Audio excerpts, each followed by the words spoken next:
Marcus grabbed Sarah's wrist so hard she felt the bones grind together. "You think you're leaving me?" His breath reeked of whiskey. "You're 7 months pregnant with my baby, and you think you can just walk out?" He shoved her against the wall, one hand pressed against her swollen belly. "I'll kill you before I let you go. And if you somehow survive, I'll find you. I'll always find you." He released her suddenly, watching her crumple to the floor. "The locks will be changed by morning. Everything in this apartment is mine. You have nothing. You are nothing." He stepped over her trembling body and walked out the door without looking back. 48 hours later, Sarah Mitchell was digging in the West Virginia mountains when her shovel struck metal buried deep underground, and what she found beneath that rusted hatch would change everything. If this story moves you, please subscribe to our channel and follow Sarah's journey to the very end. And drop a comment telling us which city you're watching from. We love seeing how far our stories travel. Sarah Mitchell couldn't stop shaking.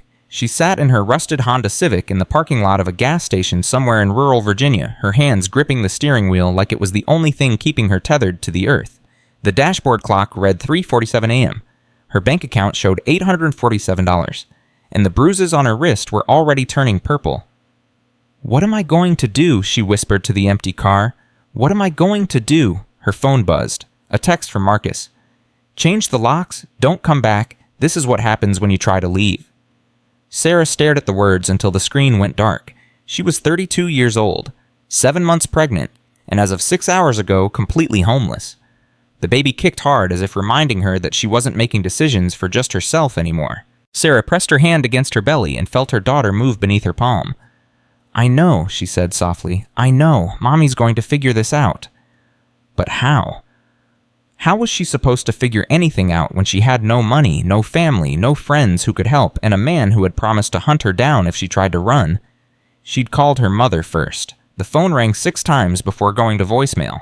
Sarah had left a message trying to keep her voice steady. "Mom, it's me. I'm in trouble. Please call me back." That was 4 hours ago. Her mother hadn't called. But then again, her mother had made it clear years ago that Sarah wasn't welcome in her new life. Her stepfather had seen to that. "Your daughter is too much drama," he'd said once right in front of Sarah. "She makes bad choices and expects everyone else to fix them." Maybe he was right. Maybe this was another bad choice in a lifetime of bad choices. No, Sarah shook her head fiercely. Leaving Marcus wasn't a bad choice. Staying would have been the bad choice. Staying would have killed her. She thought about the first time he'd hit her. It was 8 months ago, 2 weeks after she'd told him she was pregnant. She'd burned dinner just slightly, the edges of the chicken a little too brown, and he'd backhanded her so hard she'd seen stars. "I'm sorry," he'd said afterward, crying, holding her. "I don't know what came over me. It'll never happen again. I love you so much. The stress of the baby, I just snapped. Forgive me. Please forgive me." She'd forgiven him. It happened again a month later. And again. And again. Each time the apologies came, each time the promises. And each time Sarah told herself that this time would be different, that he would change, that the man she'd fallen in love with was still in there somewhere.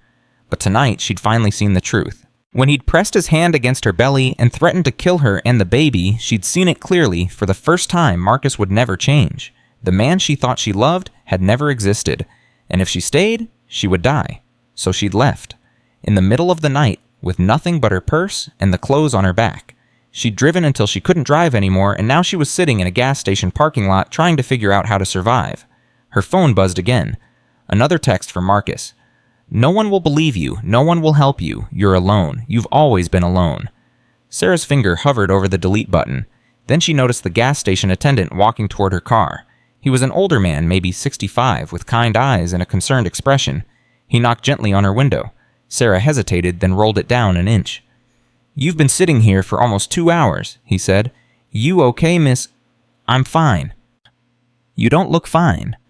He glanced at her pregnant belly, at the bruises she'd tried to hide with her sleeve. "You running from something?" Sarah's throat tightened. She couldn't speak. The attendant nodded slowly as if he understood everything she couldn't say. "There's a shelter about 30 miles from here. Place called Hope House. They take women in situations like yours. You want me to write down the address?" "I can't go to a shelter." Sarah's voice cracked. "He'll find me. He has connections. He'll check every shelter in the state." The attendant was quiet for a moment. Then he said, "You got any family? Anywhere you can go where he won't think to look." Family. The word hit Sarah like a physical blow. She thought about her father dead these 20 years. She thought about her mother who wouldn't return her calls. She thought about aunts and uncles and cousins who had drifted away over time, lost to distance and indifference. And then she remembered the letter. It had arrived 6 months ago, forwarded from an old address, from a law firm in West Virginia. Sarah had opened it without thinking much about it, expecting junk mail or some kind of scam. But it wasn't junk mail. Her grandmother, a woman she'd never met, a woman her father had refused to discuss, had died at 89 years old. And she'd left Sarah her only inheritance, 35 acres of land in the Appalachian Mountains near a town called Hollow Creek. Sarah had filed the letter away, meaning to deal with it later. There was always later. The property was supposedly worthless, just overgrown land with a decrepit cabin. Who had time to deal with worthless land in West Virginia? But now... I might have somewhere, Sarah heard herself say. My grandmother left me some property in West Virginia. The attendant's face softened. West Virginia's a good place to disappear. Mountains and hollers where nobody asks questions. He reached into his pocket and pulled out a $20 bill. Get yourself some gas and some food, and get moving before the sun comes up. I can't take your money. You can and you will. He pressed the bill through the crack in her window. My daughter was in a situation like yours once. Somebody helped her when she needed it. Now I'm helping you. That's how it works. Sarah took the money with trembling hands. Thank you. Don't thank me, just survive. That's all you gotta do right now, survive. Sarah drove. The highway unwound before her in the darkness, mile after mile of empty road and scattered towns. She stopped twice, once to throw up from the morning sickness that never seemed to end, once to sit on the side of the road and cry until she couldn't breathe. But she kept driving. As the sun rose over the mountains, she crossed the state line into West Virginia. The landscape changed, becoming wilder, more isolated. The towns grew smaller and further apart. The roads narrowed. Her phone buzzed. Marcus again. I know you're driving. I can see the charges on the credit card. I know exactly where you're going. Sarah's blood went cold. The credit card. She'd used it at the last gas station without thinking. Marcus monitored all their accounts. She pulled off at the next exit, hands shaking, and found an ATM. She withdrew $400, everything she could get, and then cut the credit card into tiny pieces with the scissors from her glove box. Now Marcus couldn't track her, but she also had no way to access any more money. $847 plus $400 plus the $20 from the attendant. $1,267 to start a new life. It would have to be enough. The letter with the property information was in her glove box. Sarah pulled it out and studied the directions. Past the old sawmill in Carter County, left at Tucker Creek, up the mountain until the road ends. She drove for another 3 hours, leaving the main roads behind, climbing higher into the mountains. The GPS on her phone lost signal, but the directions were clear. She followed them exactly, trusting the words her grandmother's lawyer had written. And then the road ended. Sarah stopped the car and stared through the windshield at the clearing before her. The cabin was there just as the letter had described. Small. Small, weathered, with a porch that sagged in the middle and windows clouded with age.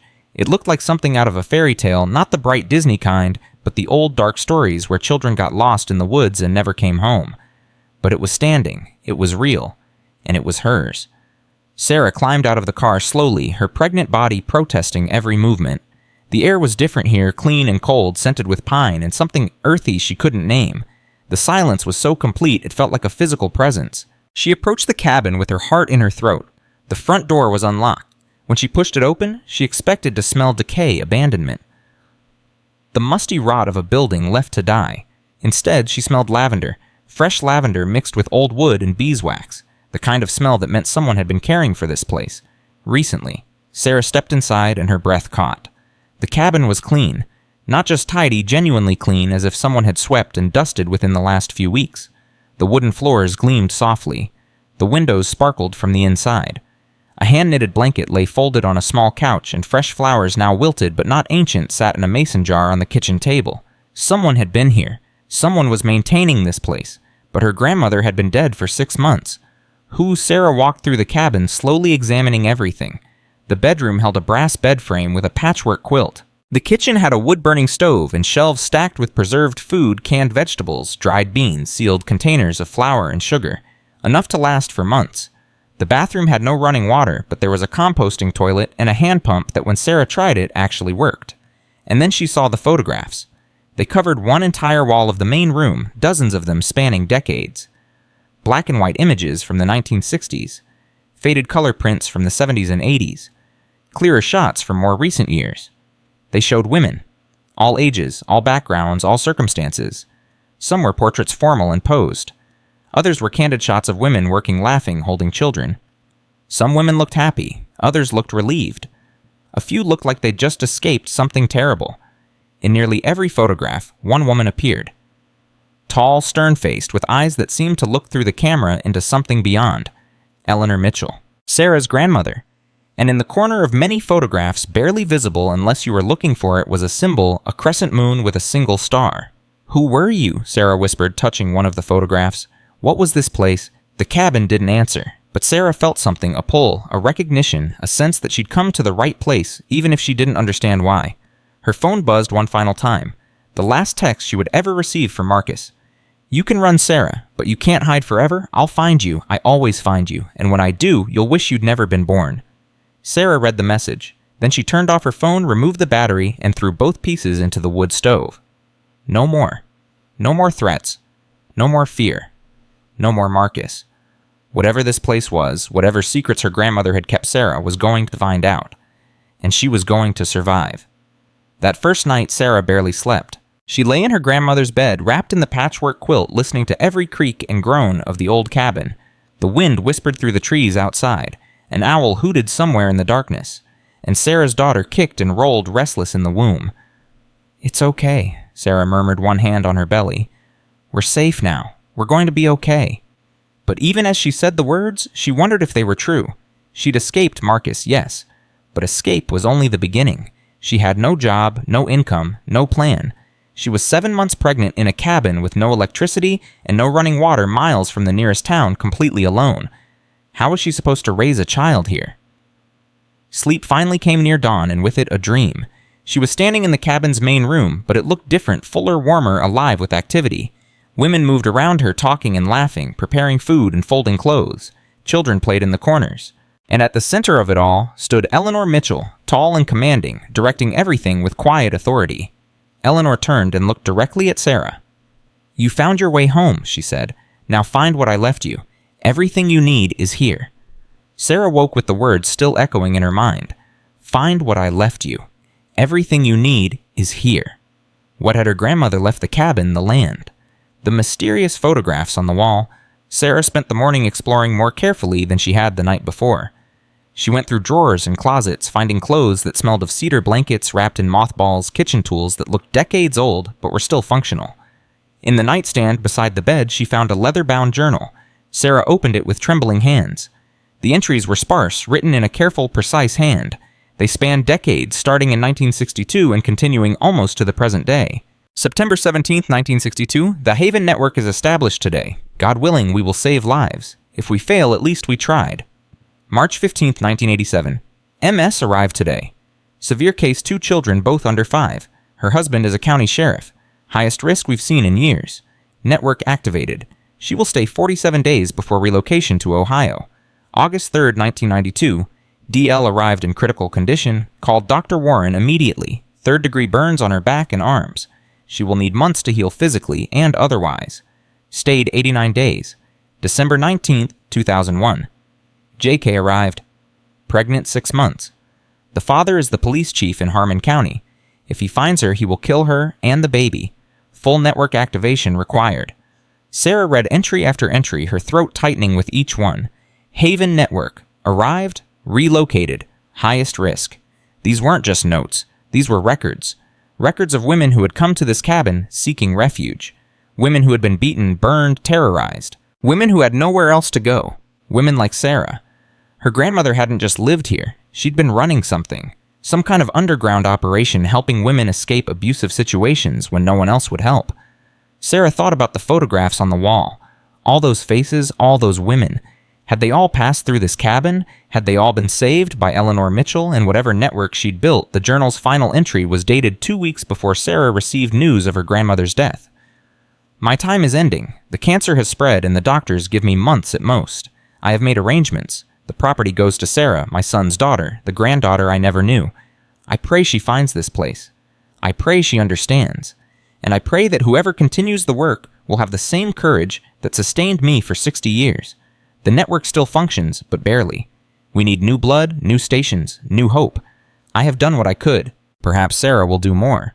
If you're reading this, granddaughter, look beneath the old oak behind the cabin. What you find will explain everything. E.M. Sarah's hands were shaking so badly she almost dropped the journal. Her grandmother had known she would come, had planned for it, had left instructions. Look beneath the old oak. Sarah pulled on her grandmother's old boots. They fit surprisingly well, and walked outside into the morning light. The clearing behind the cabin was overgrown but beautiful, surrounded by ancient trees with trunks wider than her car. The old oak was easy to find. It stood alone at the edge of the forest, its branches spreading like protective arms over the ground beneath it. Sarah approached slowly, her heart pounding. The ground looked undisturbed. Decades of fallen leaves and pine needles covered everything. If there was something buried here, it had been hidden for a very long time. She went back to the cabin and found a shed she hadn't explored yet. Inside were tools, shovels, picks, wheelbarrows, all well maintained despite their age. Sarah took the sturdiest shovel she could find and returned to the oak. "Okay, grandmother," she said aloud. "Let's see what you left me." And she began to dig. The work was harder than Sarah expected. Her pregnant body protested every movement. Her back ached within the first hour. Her arms burned with exhaustion by the second. The baby kicked and rolled, seemingly disturbed by all the activity. But Sarah kept digging.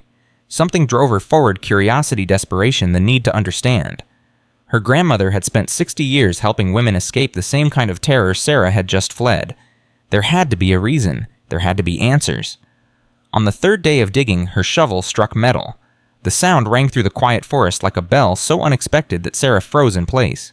For a long moment, she just stood there, breathing hard, staring at the hole she'd dug.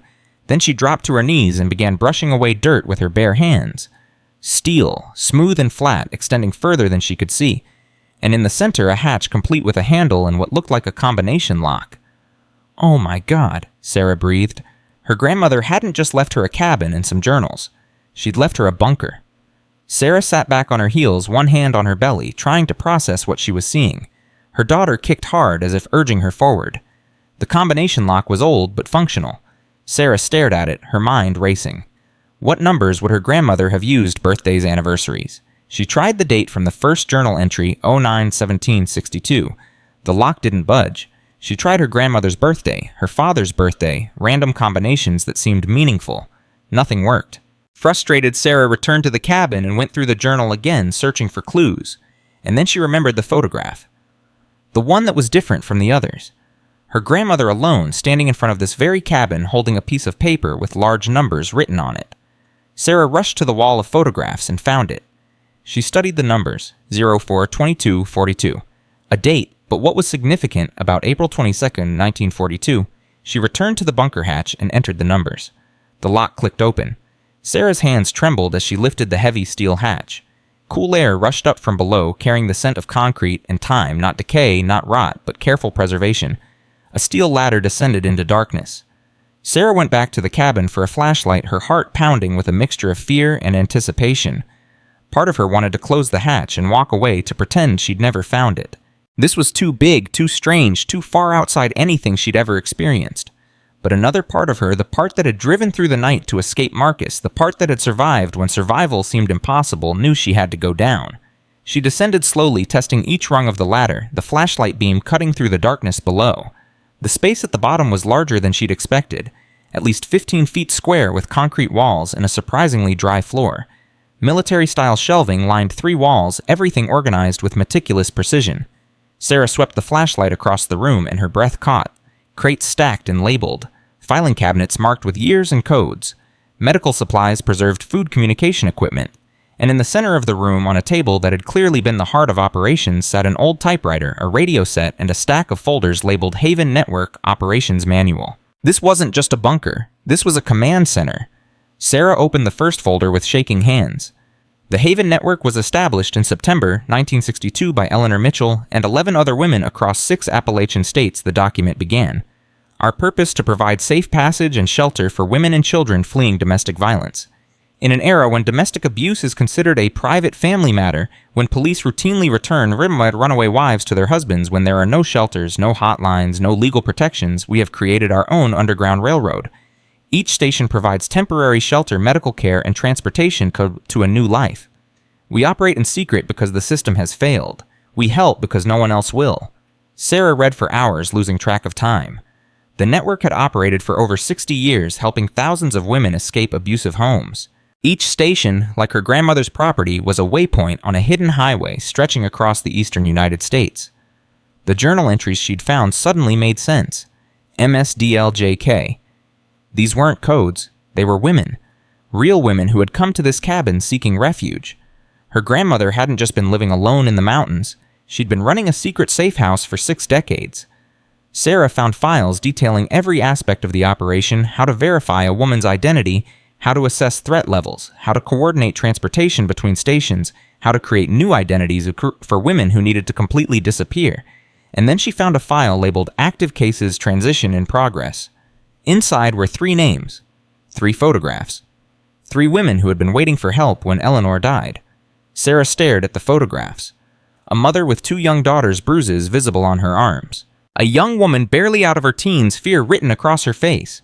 Another woman pregnant just like Sarah with a notation that read, "Husband discovered escape plan. Currently in emergency hiding. Transport critical."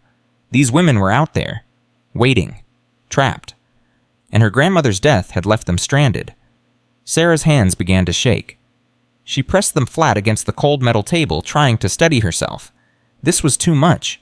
She was nobody, a pregnant woman with no money, no experience, no resources.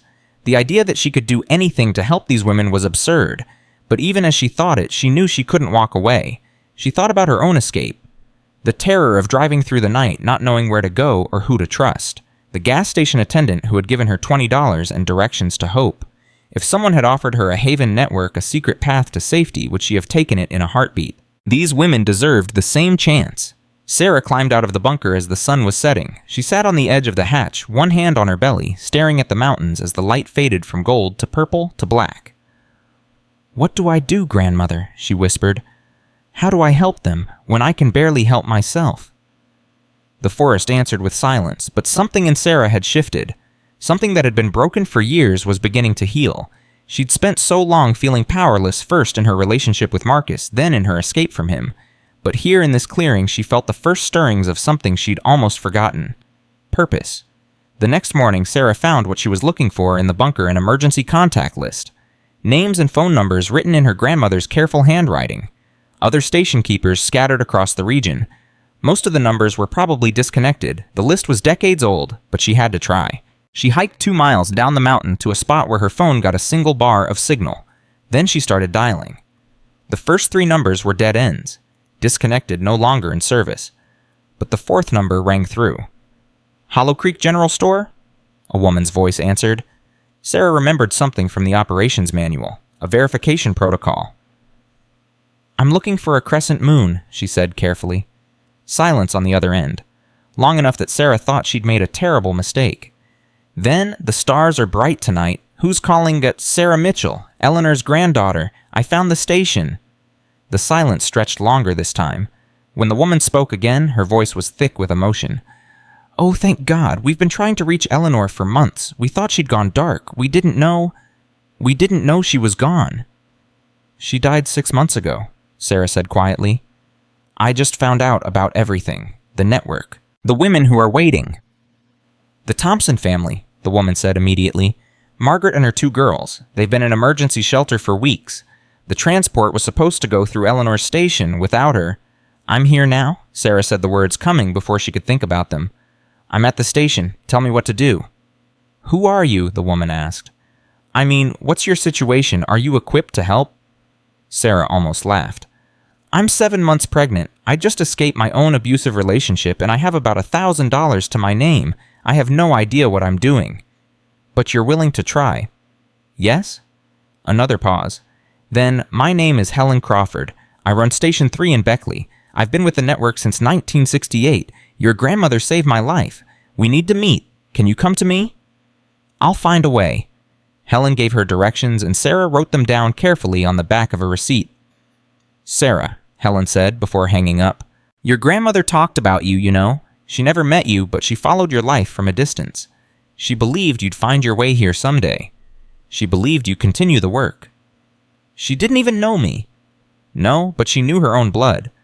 And she was rarely wrong about people. Helen paused. I'll see you tomorrow. Drive safe. And welcome to the Haven Network. The drive to Beckley took 4 hours. Sarah stopped twice to rest. Her pregnant body wasn't designed for marathon drives and all-night digging sessions, but she pushed through. Something had awakened in her, something that wouldn't let her rest until she understood.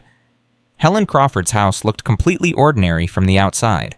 A ranch-style home on a quiet street with flower boxes in the windows and a flag on the porch. The kind of place you'd drive past 1,000 times without a second glance. When Sarah knocked, the door opened almost immediately. Helen was in her late 70s with steel gray hair and eyes that had seen everything. She studied Sarah for a long moment, taking in her pregnant belly, her exhausted face, the fading bruises on her wrist. Then she pulled Sarah into a fierce embrace. You look just like her, Helen whispered. Same stubborn jaw, same eyes that see too much. My God, you look just like Eleanor. They sat in Helen's kitchen, drinking tea from chipped cups while Helen told Sarah the truth. Your grandmother started the network in 1962 right after she escaped her own abusive marriage, Helen said. Most people don't know that about Eleanor. She seemed so strong, so unbreakable, but she understood what it meant to be trapped because she'd been trapped herself. What happened to her husband? He came looking for her, showed up at the cabin about 6 months after she left drunk and violent. Eleanor shot him in the leg with a hunting rifle and told him if he ever came back, she'd aim higher. Helen smiled slightly. He never came back. Good. The network grew slowly at first. Eleanor recruited women she trusted, nurses, teachers, church ladies, people who wouldn't draw attention but who couldn't stand by while others suffered. Helen's expression grew serious. I was the 15th woman she saved, 1968. My husband had broken my ribs and my jaw. The police told me to stop making trouble. The church told me to be a better wife. Eleanor told me I deserved to live. Sarah's throat tightened. And you've been part of the network ever since 56 years. Helen nodded slowly. I've helped hundreds of women escape. Some went on to build beautiful new lives. Some... She paused. Some didn't make it. The men found them, or the guilt consumed them, or they went back because they believed the promises. You can't save everyone, Sarah. That's the hardest lesson this work teaches you. But you keep trying. What's the alternative? Look away, pretend it isn't happening. Helen shook her head firmly. No, we try, we fail sometimes, and we try again. She pulled out a folder, the Thompson file Sarah recognized, and spread the contents across the kitchen table. Margaret Thompson, 34 years old, 2 daughters, Emma and Lily, ages 11 and 8. Her husband is David Thompson, a well-connected businessman with friends in law enforcement. Every restraining order she's filed has been dismissed. Every police report has disappeared. Last month, he put her in the hospital for the 4th time. Sarah studied the photograph of Margaret. A woman her own age with tired eyes and a tentative smile. She could have been anyone. She could have been Sarah. Where is she now? Emergency shelter in Kentucky, a church basement that one of our people runs, but she can't stay long. David has hired private investigators. He's offering rewards for information about her whereabouts. It's only a matter of time before he finds her. What was the original plan? Transport to Ohio. We have contacts there who can provide new identities, a complete fresh start. New names, new documents, a job waiting, an apartment, a school for the girls. Everything she needs to disappear completely and rebuild her life. But the route went through my grandmother's station. Exactly. Your grandmother's property was supposed to be the last waypoint before they crossed into Ohio. Without it, we have to completely restructure the route, and we're running out of time. Sarah looked at the photograph again. Emma and Lily, 11 and 8. The same ages she would have been when her own father died. Children who'd seen their mother beaten, who'd learned to fear loud noises, who deserved better than the hand life had dealt them. Use my station, Sarah said. Use the cabin. I'll do whatever needs to be done. Helen's eyes widened. You're 7 months pregnant. You've never done this before. You don't know our protocols. Then teach me. Sarah's voice was steadier than she felt.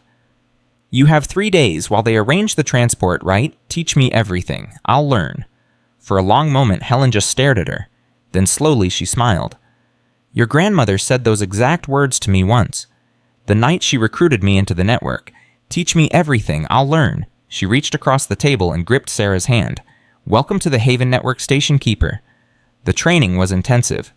Over the next 72 hours, Helen taught Sarah everything: verification protocols, communication, security, threat assessment, emergency procedures.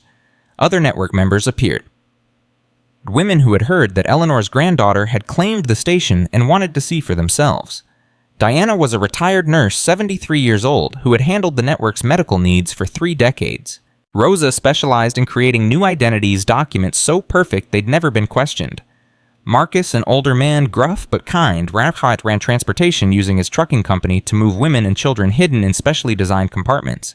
We were down to maybe a dozen active members, Helen explained during one of their marathon sessions. The network peaked in the 80s, over 50 stations across 12 states. But as shelters became more common and laws improved, people thought we weren't needed anymore.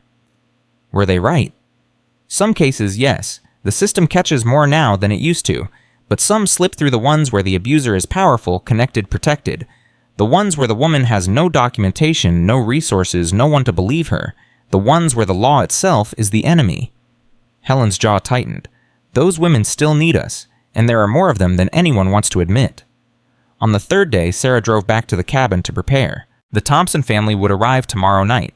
She had 24 hours to make the station ready. She cleaned obsessively, channeling her nervous energy into scrubbing floors and organizing supplies. She prepared the bedroom for Margaret and the girls, finding extra blankets and pillows in a closet. She tested the bunker's emergency systems, making sure everything still worked. And she talked to her grandmother. "I don't know if I can do this, Hikum," she said aloud, standing in front of the wall of photographs. "I don't know if I'm strong enough, but I'm going to try. That's all I can promise." The photographs stared back at her dozens of women, decades of survival, a legacy built on courage and sacrifice. "I'm going to try," Sarah repeated. "For them, for me, for my daughter." The baby kicked hard as if in agreement. The Thompson family arrived at midnight. Helen drove them herself, a minivan that looked completely ordinary, impossible to distinguish from any other family vehicle on the road. Sarah waited on the cabin porch, her heart hammering against her ribs. The van pulled into the clearing. The engine cut off. The doors opened, and Sarah saw them. Margaret Thompson was thin, too thin, with hollow cheeks and haunted eyes. She moved slowly, carefully, like someone who had learned that sudden movements could trigger violence. Even in the darkness, Sarah could see the fading bruises on her arms. The girls, Emma and Lily, clung to their mother like she was the only solid thing in the universe. They were silent, watchful, their eyes, too old for their young faces. "You must be Sarah." Margaret said, her voice barely above a whisper. "Come inside. You're safe now." Margaret's face crumpled. For a moment, Sarah thought she was going to collapse. But then she straightened, took a breath, and nodded. "Thank you," she said. "I don't know how to thank you." "You don't have to thank me. That's not what this is about." Sarah guided them into the cabin, got them settled, made tea, because that was what Helen always did when someone arrived in crisis. The girls fell asleep almost immediately, exhausted, beyond the ability to stay awake. Margaret sat at the kitchen table, her hands wrapped around a warm mug, staring at nothing. "He told me no one would help," she said finally. "He told me I was worthless, that I deserved what he did to me, that no one would ever believe me." She looked up at Sarah with eyes full of tears. "But you helped. You don't even know me, and you helped." "Someone helped me once," Sarah said. "A stranger at a gas station gave me $20 and told me about a shelter. He said his daughter had been in my situation and someone had helped her, so he was helping me. That's how it works. Someone helps you, you help someone else, and it keeps going forever." Shit. Does it really work that way? I'm sitting here 7 months pregnant, running a secret station for an underground network that's been saving women for 60 years. A month ago, I was homeless in a parking lot with nothing but my car and a credit card my boyfriend was tracking. Sarah smiled slightly. "Yeah, it really works that way." Margaret was quiet for a long moment. Then she said, "The woman who ran this place before you, Helen told me she's gone." "My grandmother, Eleanor Mitchell. She died 6 months ago." "I'm sorry." "I never knew her, but I'm beginning to feel like I do. Through all of this, the cabin, the network, the women she helped." Sarah touched the wall of the photographs. "Every one of these faces is someone she saved. Hundreds of women, decades of work, and she did it all in secret, never asking for recognition or thanks. Why, Carl? Because someone had to, because the system failed and she refused to let that be the end of the story." Margaret looked at the photographs for a long time. When she spoke again, her voice was stronger. "I want to be one of those faces someday. I want to look at a photograph and remember that I survived." "You will," Sarah said. "I promise you will." The next 3 days tested everything Sarah had learned. Margaret couldn't sleep more than an hour at a time. Every creak of the cabin, every gust of wind, every unexpected sound sent her bolt-upright eyes wide with terror. The girls had nightmares that shattered the night with their screaming. And Sarah found herself doing things she'd never done before, making tea at midnight, telling stories to calm frightened children, holding a woman her own age while she sobbed for everything she'd lost. On the second night, Margaret told her story. "We were high school sweethearts. Everyone said we were perfect together. David was charming, successful, handsome, everything a girl was supposed to want." Her voice was flat emotionless, the way people sound when they've told a story so many times they've disconnected from the pain. "The first time he hit me was 2 months after the wedding. I was so shocked I convinced myself it was an accident." "It's never an accident." "No, but I didn't know that then. And by the time I understood, we had Emma, then Lily, and David had made sure I had nothing, no money of my own, no job, no friends. He isolated me so completely that I forgot who I was without him." "How did you find the network?" Margaret's eyes filled with tears. "My mother. She went through the same thing when I was a baby. A woman named Eleanor helped her escape, brought her through this very cabin, gave her a new start." She looked around the room with wonder. "Mom died 3 years ago, but she always told me about the crescent moon. She said if I ever needed help to look for that symbol." Sarah's throat tightened. "Your mother was helped here. Now you're being helped here, and someday I'll help someone else," Margaret finished. "That's what Mom always said. The chain keeps going. One woman helps another forever." "Forever," Sarah agreed. On the third night, just hours before the transport was scheduled to arrive, disaster came calling. Sarah woke at 3 a.m. to the sound of a car engine. She moved fast, her heart pounding, shaking Margaret awake and getting the girls up without frightening them. "Go to the bunker," she whispered. "Now, don't make a sound." "Is it David? Did he find us?" "Go, I'll handle this." Sarah guided them to the bunker, sealed the hatch, and returned to the cabin. Through the window, she could see headlights cutting through the darkness, getting closer. A car pulled into the clearing. A dark sedan, no markings. A man got out. Not David Thompson. Too young, too polished. A private investigator, Sarah realized. One of the men David had hired to hunt his wife. He walked toward the cabin with the easy confidence of someone who had done this before. Sarah opened the door before he could knock.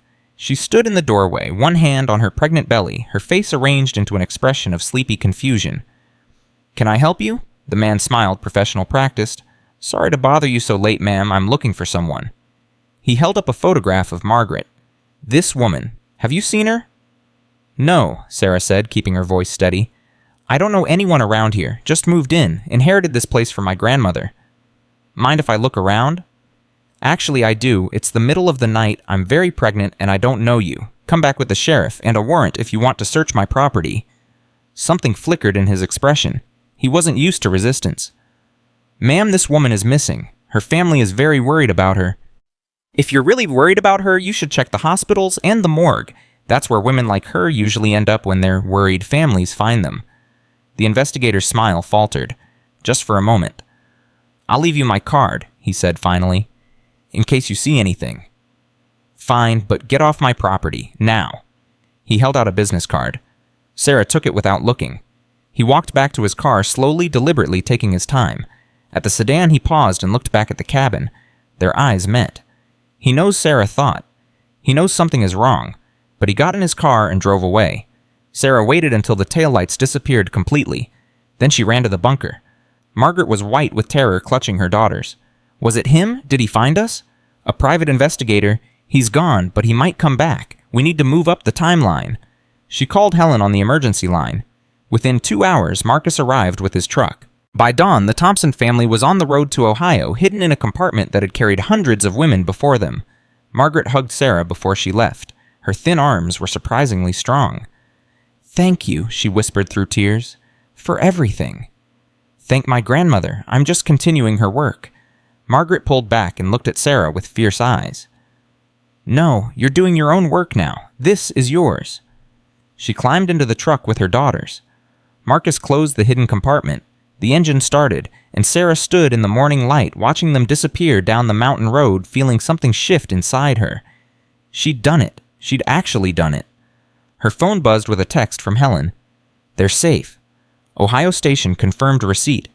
Well done, station keeper. Sarah read the message 3 times.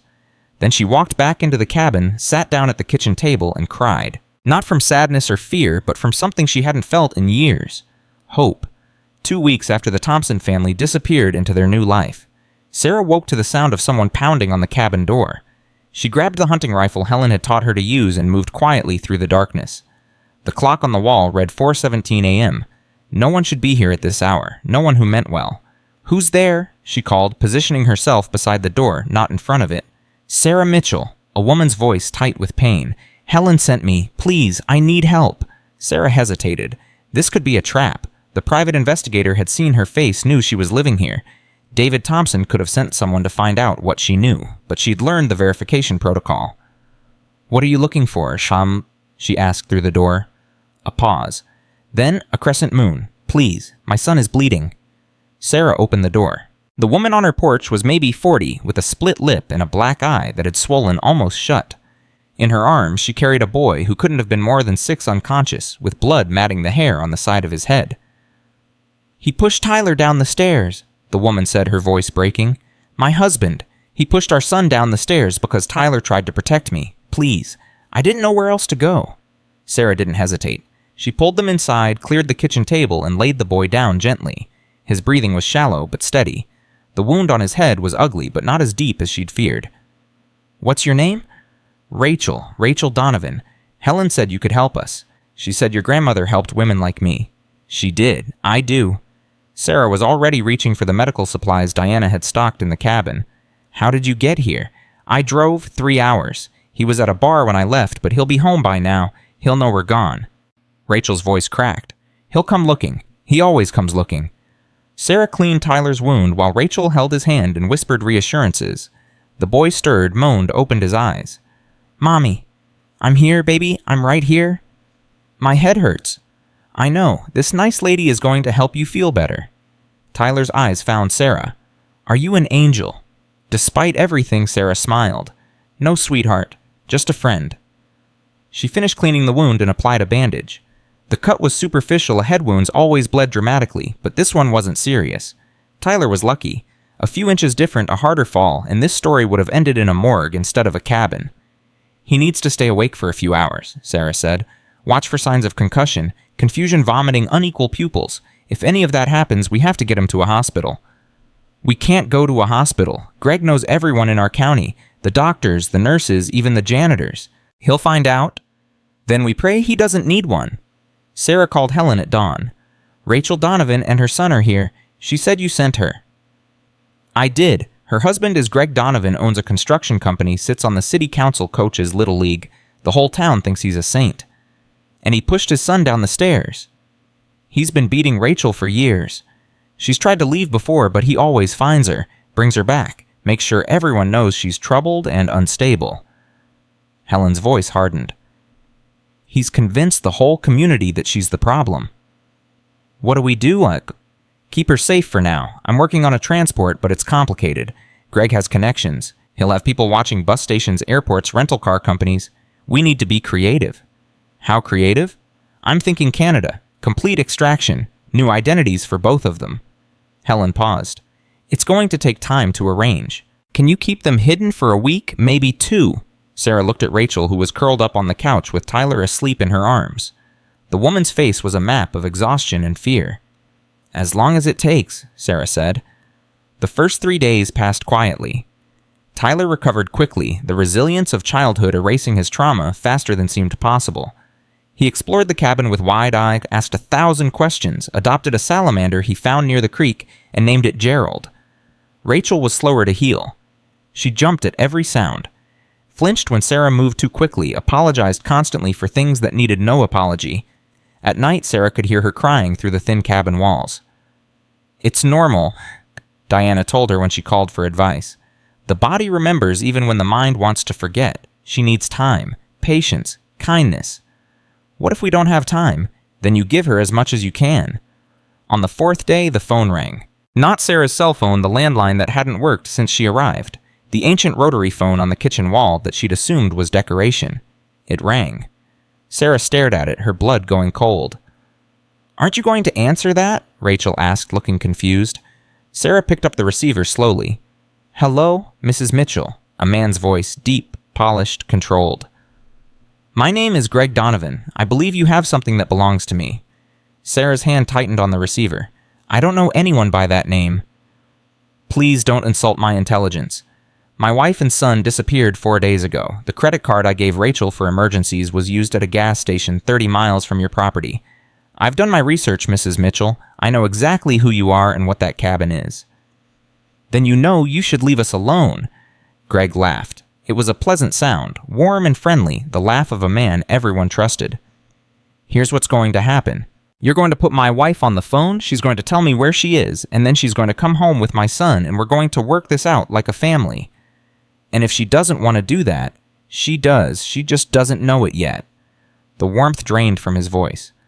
But if you try to keep her from me, if you help her run, I will destroy you. I know about your grandmother's little operation. I know about the network. I have friends in law enforcement who would be very interested in investigating an organization that helps women kidnap children from their fathers. Tyler isn't kidnapped. He's protected. That's not how a judge will see it. That's not how the newspapers will see it. His voice dropped lower. And that's definitely not how you'll see it when I show up at that cabin myself. Sarah's heart was pounding so hard she could barely think, but she forced her voice to stay steady. Mr. Donovan, let me be very clear. If you come to this property, you will leave in a body bag. If you threaten us again, I will contact every journalist I know and tell them exactly what kind of man coaches their children's baseball team. And if you try to use the legal system against us, you will discover that my network has lawyers who have been waiting decades for a case like yours. Silence on the line. You have no idea who you're dealing with, Greg said finally. Neither do you. Sarah hung up. Rachel was standing in the doorway, her face white. He found us. He found the general area. He doesn't know exactly where you are. It doesn't matter. He'll find out. He always finds out. Rachel started shaking. I have to go back. If I go back, maybe he'll what? Forgive you, reform, become the man you wanted him to be. Sarah gripped Rachel's shoulders firmly. He pushed your son down the stairs. Your 6-year-old son.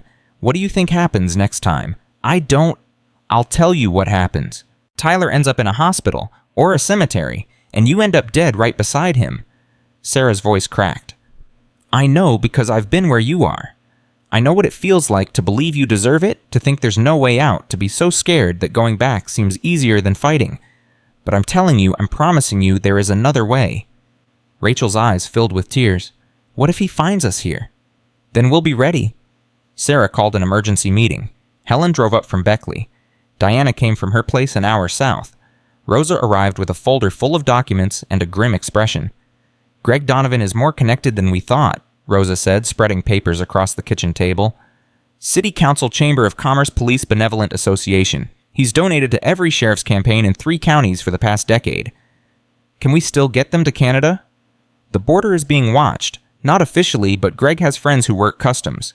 They've been alerted to look for Rachel and Tyler.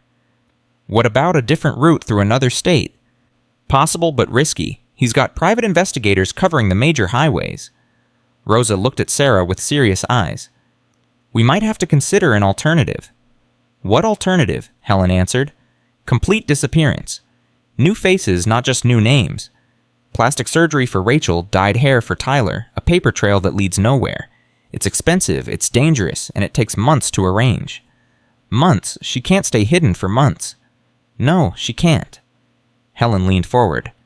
Which is why we need to make Greg Donovan believe she's already gone. How? We stage a death. The plan was audacious, insane, potentially illegal. Sarah loved it. Rosa had done this twice before, creating convincing deaths for women whose situations were so dangerous that disappearing wasn't enough. They needed to be mourned, buried, forgotten.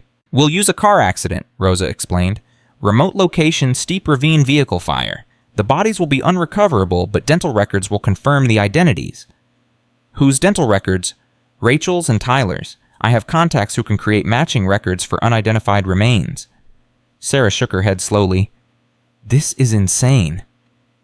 It's survival, Helen said quietly. Sometimes survival requires doing insane things. Rachel listened to the plan in silence. When they finished, she looked at her son playing in the corner, oblivious to the adults deciding his fate. "If we do this," she said slowly, "we can never go back. Tyler will never see his grandparents again, his friends, his school. Everything he knows will just disappear." "Yes. And if we don't do this, then Greg keeps hunting you, maybe for years, maybe forever. You spend the rest of your life looking over your shoulder waiting for him to find you." Rachel closed her eyes. "My mother is dying. Pancreatic cancer. She has maybe 6 months left." Her voice broke. "If I do this, I'll never see her again. I'll never be able to say goodbye." Sarah thought about her own mother. The phone calls that never got returned. The years of distance and silence. The pain of being unwanted by the person who should have loved her most. "I understand," she said softly. "I really do. But your mother wants you to live. She wants Tyler to live. If there was any other way, there isn't." Helen's voice was gentle but firm. "I've been doing this for 50 years, Rachel. I've seen what happens when women try to compromise with men like Greg. They end up dead. Their children end up traumatized or dead or turned into replicas of their fathers. There is no middle ground with predators." Rachel opened her eyes. They were clear now, resolved. "Do it," she said. "Make us disappear." The accident was staged 4 days later. Marcus drove Rachel's car to a remote stretch of mountain road in Kentucky, far enough from West Virginia that the investigation wouldn't connect to the cabin. He wore gloves, left no fingerprints, and placed 2 crash test dummies in the front seats. The car went over the edge just after midnight. By the time the fire burned out, there was nothing left but twisted metal and ash. Rosa's contacts planted the dental records. A coroner who owed the network a favor signed off on the identification. 2 death certificates were issued: Rachel Marie Donovan, age 41, Tyler James Donovan, age 6. Greg Donovan received the news at 7 a.m. Helen called Sarah an hour later. It worked. He collapsed when the police told him. Full breakdown, crying, screaming, blaming himself. The whole town is rallying around the grieving husband and father. And Rachel, already on her way to Chicago. New hair color, new documents, new name. She'll start the reconstruction process next week. Tyler, handling it better than we expected. Rachel told him they're playing a very long game of hide and seek, and if they win, they get to live in a magical new place where no one will ever hurt them again. Helen's voice softened. "Kids are resilient. He'll be okay." Sarah hung up and sat in the quiet cabin, trying to process what had just happened. She'd helped fake the deaths of 2 people. She'd made a woman and her son disappear from the face of the earth. She'd lied to law enforcement, forged documents, and manipulated a grieving man who, despite being a monster, still had legal rights she'd violated. Was this who she was now? A criminal, an outlaw. Someone who operated outside the law because the law had failed. She thought about Margaret Thompson and her daughters safe in Ohio. She thought about Rachel and Tyler starting fresh in Chicago. She thought about all the women in those photographs on the wall. Women who had found safety because her grandmother refused to play by rules that would have killed them. The law had failed these women. Society had failed them. Their families, their friends, their churches, everyone had failed them. The Haven Network didn't fail them. "I understand now, grandmother," Sarah whispered to the empty room. "I understand why you did what you did." The baby kicked strong and insistent. "I know," Sarah said, pressing her hand against her belly. "I know, Mommy's making hard choices, but they're the right choices, I promise." 3 weeks passed. Sarah fell into a routine. She maintained the cabin organized, the bunker, and studied the files her grandmother had left behind. She learned the history of every station in the network, memorized protocols and contingency plans, built relationships with other station keepers through careful phone calls and occasional visits. Her due date approached. The baby grew heavier, more active, more insistent about making her presence known. And the network kept calling. A woman in Tennessee whose husband had locked her in the basement for 3 days. A teenager in Kentucky whose stepfather had been selling her to his friends. A grandmother in Virginia trying to protect her grandchildren from a son-in-law everyone else thought was wonderful. Each case was different. Each woman had her own story, her own wounds, her own path to safety. But the process was the same: verification, planning, extraction, relocation. By her 8th month of pregnancy, Sarah had helped 7 women escape. 7 families saved. 7 futures protected. 7 more photographs for the wall. The labor started at midnight 3 weeks before her due date. Sarah woke to a contraction so intense it took her breath away. She lay in the darkness, timing the pains, hoping it was false labor, knowing in her gut that it wasn't. 15 minutes apart, then 12, then 10. She called Helen with shaking hands. "It's happening. The baby's coming." I'm on my way. 2 hours, maybe less. Helen, there's a storm. The roads. I don't care if there's a hurricane. You're not having that baby alone. The line went dead. Sarah tried to breathe through the contractions, but they were getting stronger, closer together. 8 minutes? 7? 6. She made it to the living room before her water broke. The next hours were a blur of pain and fear and primal determination. Sarah labored alone in the cabin, talking to her grandmother's photograph, begging her daughter to wait just a little longer. Please, she gasped between contractions. Please wait for help. Mommy can't do this alone. But the baby wasn't waiting. By the time Helen arrived at 4 a.m., Sarah was fully dilated and pushing. Diana was 15 minutes behind her medical bag, ready. You're doing amazing, Helen said, gripping Sarah's hand. She's almost here. One more push. Sarah screamed. And at 4:47 a.m., 8 months after she'd been thrown out of her apartment by a man who'd promised to destroy her, Sarah Mitchell's daughter came into the world. She was perfect, small and fierce, with a cry that shook the cabin walls and eyes that seemed to see everything. Welcome to the world, little one, Diana said, laying the baby on Sarah's chest. Sarah sobbed, holding her daughter close, feeling a love so intense it remade her from the inside out. What's her name? Helen asked, her own eyes wet with tears. Sarah looked at the wall of photographs, at her grandmother's face staring back at her through time, at the crescent moon symbol that had come to mean everything. Eleanor, she said. Eleanor Helen Mitchell. Helen's composure shattered. She wept openly, clutching Sarah's hand. Your grandmother would be so proud, she managed. So incredibly proud. Sarah looked down at baby Eleanor, already nursing, already fighting for what she needed. I know, she said. I finally know. 6 weeks later, Sarah received a visitor she never expected. She was on the porch feeding Eleanor when a car pulled into the clearing. An expensive car, new polished, completely out of place in the wild mountain setting. A woman got out. Late 60s, immaculately dressed, with silver hair and an expression that mixed desperation with determination. Mrs. Mitchell. Sarah's hand moved instinctively toward the rifle propped against the porch railing. Who's asking? My name is Catherine Aldridge. I'm a federal judge from Richmond. She held up her hands, showing they were empty. I'm not here to cause trouble. I'm here because I need your help. A federal judge needs help from me. Not for myself. Catherine's voice cracked slightly. For my daughter. Sarah studied the woman carefully. Expensive clothes, perfect posture, the bearing of someone accustomed to power and authority. But beneath the polish, she saw something familiar. The same fear she'd seen in Rachel's eyes. The same desperation she'd felt in her own heart. Come inside, Sarah said. Catherine Aldridge's daughter was married to a United States congressman. Robert Hartley, Catherine said, sitting at Sarah's kitchen table with her hands wrapped around a cup of tea she wasn't drinking. He's on the Armed Services Committee. He's being mentioned as a potential presidential candidate, and he has been systematically destroying my daughter for 7 years. Destroying how? Every way you can imagine. Physical, emotional, psychological. He's isolated her from her friends, convinced her family that she's mentally unstable, controlled every aspect of her life. Catherine's voice hardened. Last month he broke her arm, told the doctors she fell down the stairs. Sarah thought of Tyler Donovan pushed down the stairs by his father, the same story told over and over in houses across America. Why hasn't she left? She's tried, twice. Both times Robert used his connections to find her within days. The first time he had her committed to a psychiatric facility for evaluation. The second time he threatened to take their children and make sure she never saw them again. Catherine's composure cracked. She has twin boys, Mrs. Mitchell, 6 years old. Robert has told her that if she tries to leave again, she'll never see them grow up.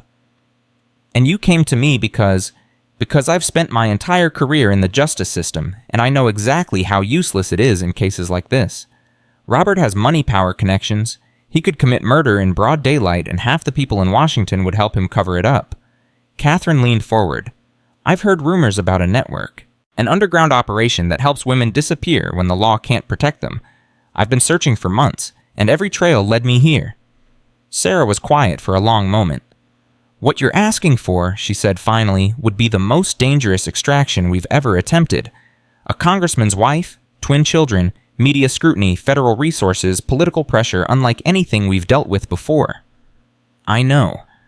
If we fail, if we get caught, it won't just destroy the network. It will destroy everyone connected to it. Every woman we've helped could be found, returned to their abusers, prosecuted for fleeing. I know. So why should I risk everything for your daughter? Catherine Aldridge met her eyes without flinching.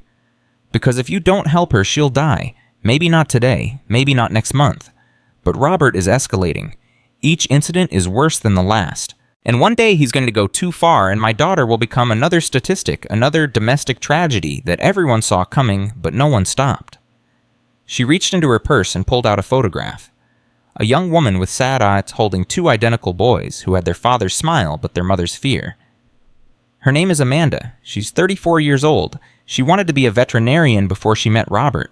She loves terrible movies and sunflowers and making up bedtime stories for her sons. Catherine's voice broke completely. She's my baby girl, and I'm begging you, please save her. Sarah looked at the photograph for a long time. She thought about her own daughter sleeping in the next room, about the life she was building, the legacy she was protecting, about all the women whose photographs hung on her wall, women who had been saved because someone took a risk. Tell me everything, Sarah said, and I mean everything. The planning took 3 weeks. This wasn't like the other extractions. There would be no quiet disappearance, no staged accident, no simple relocation. This was a strategic operation involving coordination across multiple states, multiple agencies, multiple levels of the network. Helen came to stay at the cabin, helping Sarah manage both the baby and the increasingly complex planning sessions. Rosa worked around the clock creating documents.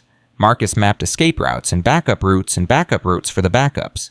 And Catherine Aldridge leveraged every connection she had, feeding them information about Robert's schedule, his security, his blind spots. He's giving a speech in Denver on the 15th, Catherine said during one late-night planning session. The boys will be with their nanny at the house in Alexandria. It's the best window we'll have for months. What about Amanda? She'll be in Denver with him, but Robert has a habit of leaving her alone at the hotel while he does events. He thinks she's too fragile for public appearances. Sarah studied the timeline looking for flaws. How do we get her out of the hotel without being noticed? I have a contact on his security team, a woman named Patricia who's seen the bruises and kept quiet for years. She's willing to help for a price. What price? Extraction for herself. She wants out before Robert figures out she's been disloyal. More complications, more people, more risk, but also more possibility. Okay, Sarah said. We do it on the 15th, but I want backup plans for everything. If anything goes wrong, it won't go wrong. If anything goes wrong, Sarah repeated firmly, I want everyone to know exactly what to do. No improvisation, no heroics. We follow the plan, and if the plan fails, we scatter. Catherine nodded slowly. Understood. The day before the extraction, Sarah received a phone call that changed everything. Sarah Mitchell, a man's voice. Smooth, confident, dangerous. This is Congressman Robert Hartley. Sarah's blood went cold.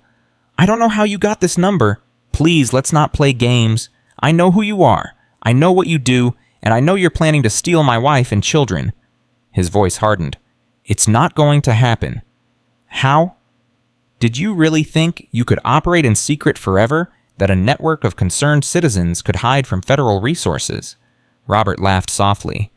I have eyes everywhere, Mrs. Mitchell, in police departments and hospitals and the very organizations you work with. I've been watching your little operation for months. Sarah gripped the phone so hard her knuckles went white. What do you want? I want you to walk away. Cancel whatever you're planning. Tell my mother-in-law that her daughter is exactly where she belongs. His voice dropped. And if you don't, I will personally make sure that every woman you've ever helped is found exposed and returned to the men they ran from. You're bluffing. Am I? Should I start naming names? Margaret Thompson, currently living as Jennifer Blake in Columbus, Ohio. Rachel Donovan, now Michelle Santos in Chicago, Illinois. Shall I continue? Sarah's heart stopped. He knew. He knew about the women she'd helped. He knew where they were. You're a monster. I'm a pragmatist. Robert's voice was almost pleasant now. I protect what's mine. My wife, my sons, my reputation, these things belong to me, and I will not let some backwoods vigilante with a savior complex take them away. Your wife isn't property. Your sons aren't property. You don't own human beings. That's where you're wrong, Mrs. Mitchell. All warmth drained from his voice. I own everything, and if you try to take what's mine, I will burn your world to the ground. He hung up. Sarah sat in the silent cabin, her mind racing. He knew about Margaret and Rachel. He could expose them, have them returned. Return to their abusers, destroy everything the network had built. But he'd also revealed something important. He was scared. He wouldn't be making threats if he wasn't scared. He wouldn't be trying to stop the extraction before it happened if he was confident he could stop it afterward. The congressman was powerful, but he wasn't invincible. Sarah picked up the phone and called Helen. "We go tomorrow," she said, "but we need to change the plan." The extraction happened at 3:47 p.m. on a cold February afternoon. Amanda Hartley walked out of her Denver hotel room wearing a maid's uniform, her famous face hidden beneath a wig and glasses. Patricia, the security team member, had disabled the cameras in the service corridor and left a rear entrance unlocked. Simultaneously in Alexandria, Virginia, 2 women dressed as child welfare workers arrived at the Hartley home. They had official credentials, official vehicles, and an official court order, all forged, all perfect, all created by Rosa in her cramped Chicago apartment. The nanny hesitated. "I should call Congressman Hartley." "Ma'am, these children are in immediate danger." The lead worker's voice was firm, authoritative. "The court order supersedes any parental instructions. Please step aside." The nanny stepped aside. The twins, Michael and Matthew, 6 years old, confused and scared, were loaded into an unmarked van and driven to a safe house 3 hours away. By the time Robert Hartley's speech ended and he returned to the hotel, his wife was gone. By the time he called home, his sons were gone. By the time he activated his network of contacts and called in every favor he was owed, his family was already scattered across 3 states, invisible and unreachable.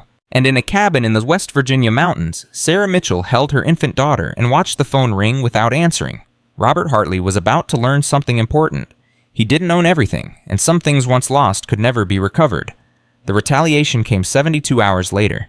Sarah was feeding Eleanor when she heard the sound of multiple vehicles approaching. Not 1 car, not 2, a convoy moving fast up the mountain road. She grabbed the baby and ran to the window. 3 black SUVs, government plates, men in dark suits stepping out with the coordinated precision of a tactical team. "Helen!" Sarah shouted toward the back room where Helen had been sleeping. "We have company." Helen appeared in the doorway, instantly alert despite having been asleep seconds before. "How many?" "At least a dozen." "Federal vehicles." "The bunker. Now." They moved fast. Sarah clutched Eleanor to her chest while Helen grabbed the emergency bag they kept packed by the door. They were halfway to the hatch when the pounding started. "FBI, open the door." Sarah froze. FBI, not local police, not state troopers, federal agents. Robert Hartley had made good on his threat. "Go," Helen whispered fiercely. "Take Eleanor and go. I'll handle this." "I'm not leaving you, You're not leaving me. You're protecting your daughter." Helen gripped Sarah's arm with surprising strength. "The network survives because we protect each other. Right now, protecting each other means you disappearing with that baby while I buy you time." "Helen, go." Sarah went. She descended into the bunker, sealed the hatch above her, and pressed herself against the cold concrete wall, trying to quiet Eleanor's fussing. Above her, she could hear muffled voices, the crash of the cabin door being forced open, heavy footsteps. "Where is Sarah Mitchell?" A man's voice hard with authority. "I don't know anyone by that name." Helen's voice calm and steady. "Ma'am, we have a warrant for her arrest. Kidnapping, conspiracy, obstruction of justice. If you're harboring her, you'll be charged as an accessory." "I'm an old woman living alone in my friend's cabin. I don't know anything about kidnapping or conspiracy." "Then you won't mind if we search the property." Silence. Then footsteps spreading out, moving through the cabin. Sarah pressed Eleanor closer, willing her to stay quiet. The baby seemed to sense the danger, falling silent in a way that felt almost unnatural. The footsteps moved outside, closer to the bunker. Sarah could hear them walking directly above her, boots crunching on the ground she'd carefully concealed. "Nothing out here but trees and dirt," someone called. "Check the shed, check the creek, check everywhere." The search lasted 2 hours. Sarah sat in the darkness, barely breathing, listening to the sounds of her grandmother's legacy being torn apart. They found nothing. The bunker entrance was too well hidden, and Helen's denials too convincing. Finally, the vehicles left. Sarah waited another hour before emerging. When she climbed out of the hatch, she found Helen sitting on the cabin porch, hands trembling, face pale but defiant. "They took everything," Helen said quietly. "The files, the photographs, the journals. Everything Eleanor spent 60 years building. But they didn't find the bunker."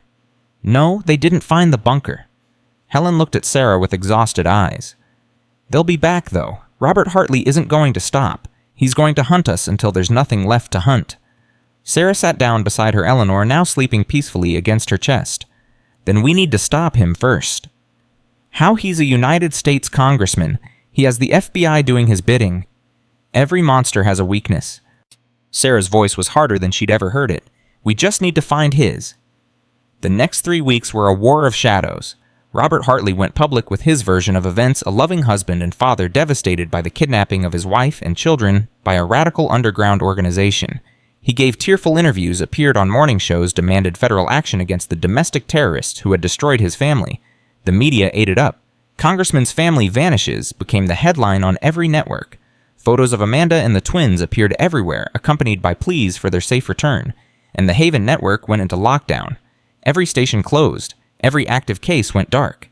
The women they'd helped were warned to disappear deeper, change their names again, trust no one. Sarah watched the news coverage from a motel room 200 miles from the cabin, Eleanor in her arms, rage burning in her chest. He's winning, she said to Helen, who sat at the room's small desk working through burner phones and encrypted communications. He's controlling the narrative. Everyone thinks we're the villains. That's how abusers operate. They're always the victim. Their violence is always someone else's fault. Helen looked up from her work. But he's made a mistake. What mistake? He's gone too public. He's put his face everywhere, told his story to everyone who would listen. That means he can't walk it back. If the truth comes out now, he has nowhere to hide. What truth? Amanda's afraid to testify. The boys are too young to understand what they've seen. Amanda isn't the only one who knows what Robert Hartley really is. Helen slid a piece of paper across the desk. Patricia, the security team member who helped with the extraction. She's been with the Hartley family for 5 years. She's seen everything. She's in hiding. She won't risk coming forward. She might. If we give her enough protection. Helen's eyes met Sarah's. And if we give her a reason. Patricia Chen had spent 5 years watching Robert Hartley destroy his wife. She'd seen the bruises Amanda tried to hide with makeup. She'd heard the screaming through closed doors.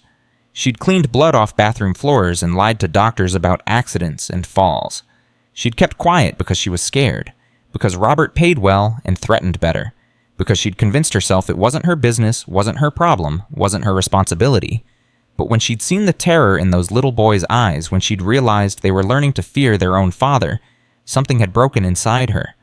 That's why she'd helped with the extraction.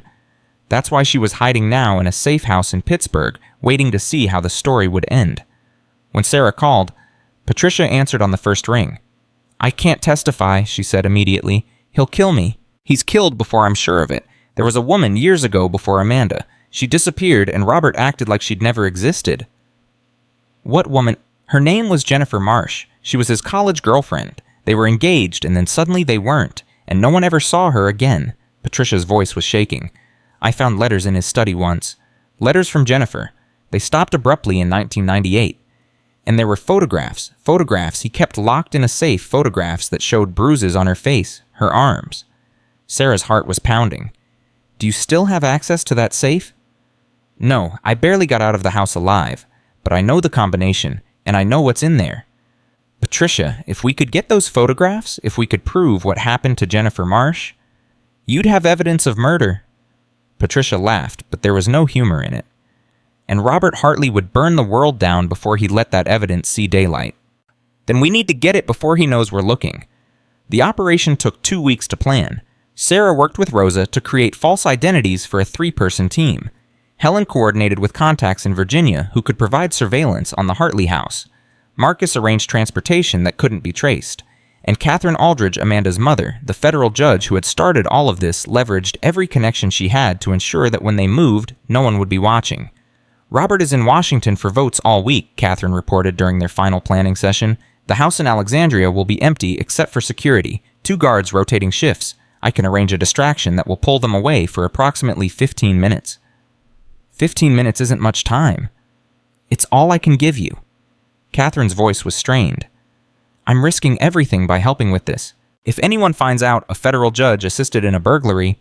You'll be a hero, Sarah interrupted. When the truth comes out, you'll be a hero. I don't want to be a hero. I want my daughter to be safe. Catherine paused. Is she safe? I mean, I haven't been able to contact her. She's safe. She and the boys are somewhere. Robert will never find them. They're building a new life. Catherine was quiet for a long moment. When she spoke again, her voice was thick with tears. Thank you. Whatever happens next, thank you for giving my baby a chance. The break-in happened on a Tuesday night. Sarah wasn't there. She was too recognizable now, her face on every FBI bulletin in the region. But she watched through a secure video link as Marcus and 2 other network members slipped through the shadows of the Hartley property. The security distraction worked perfectly.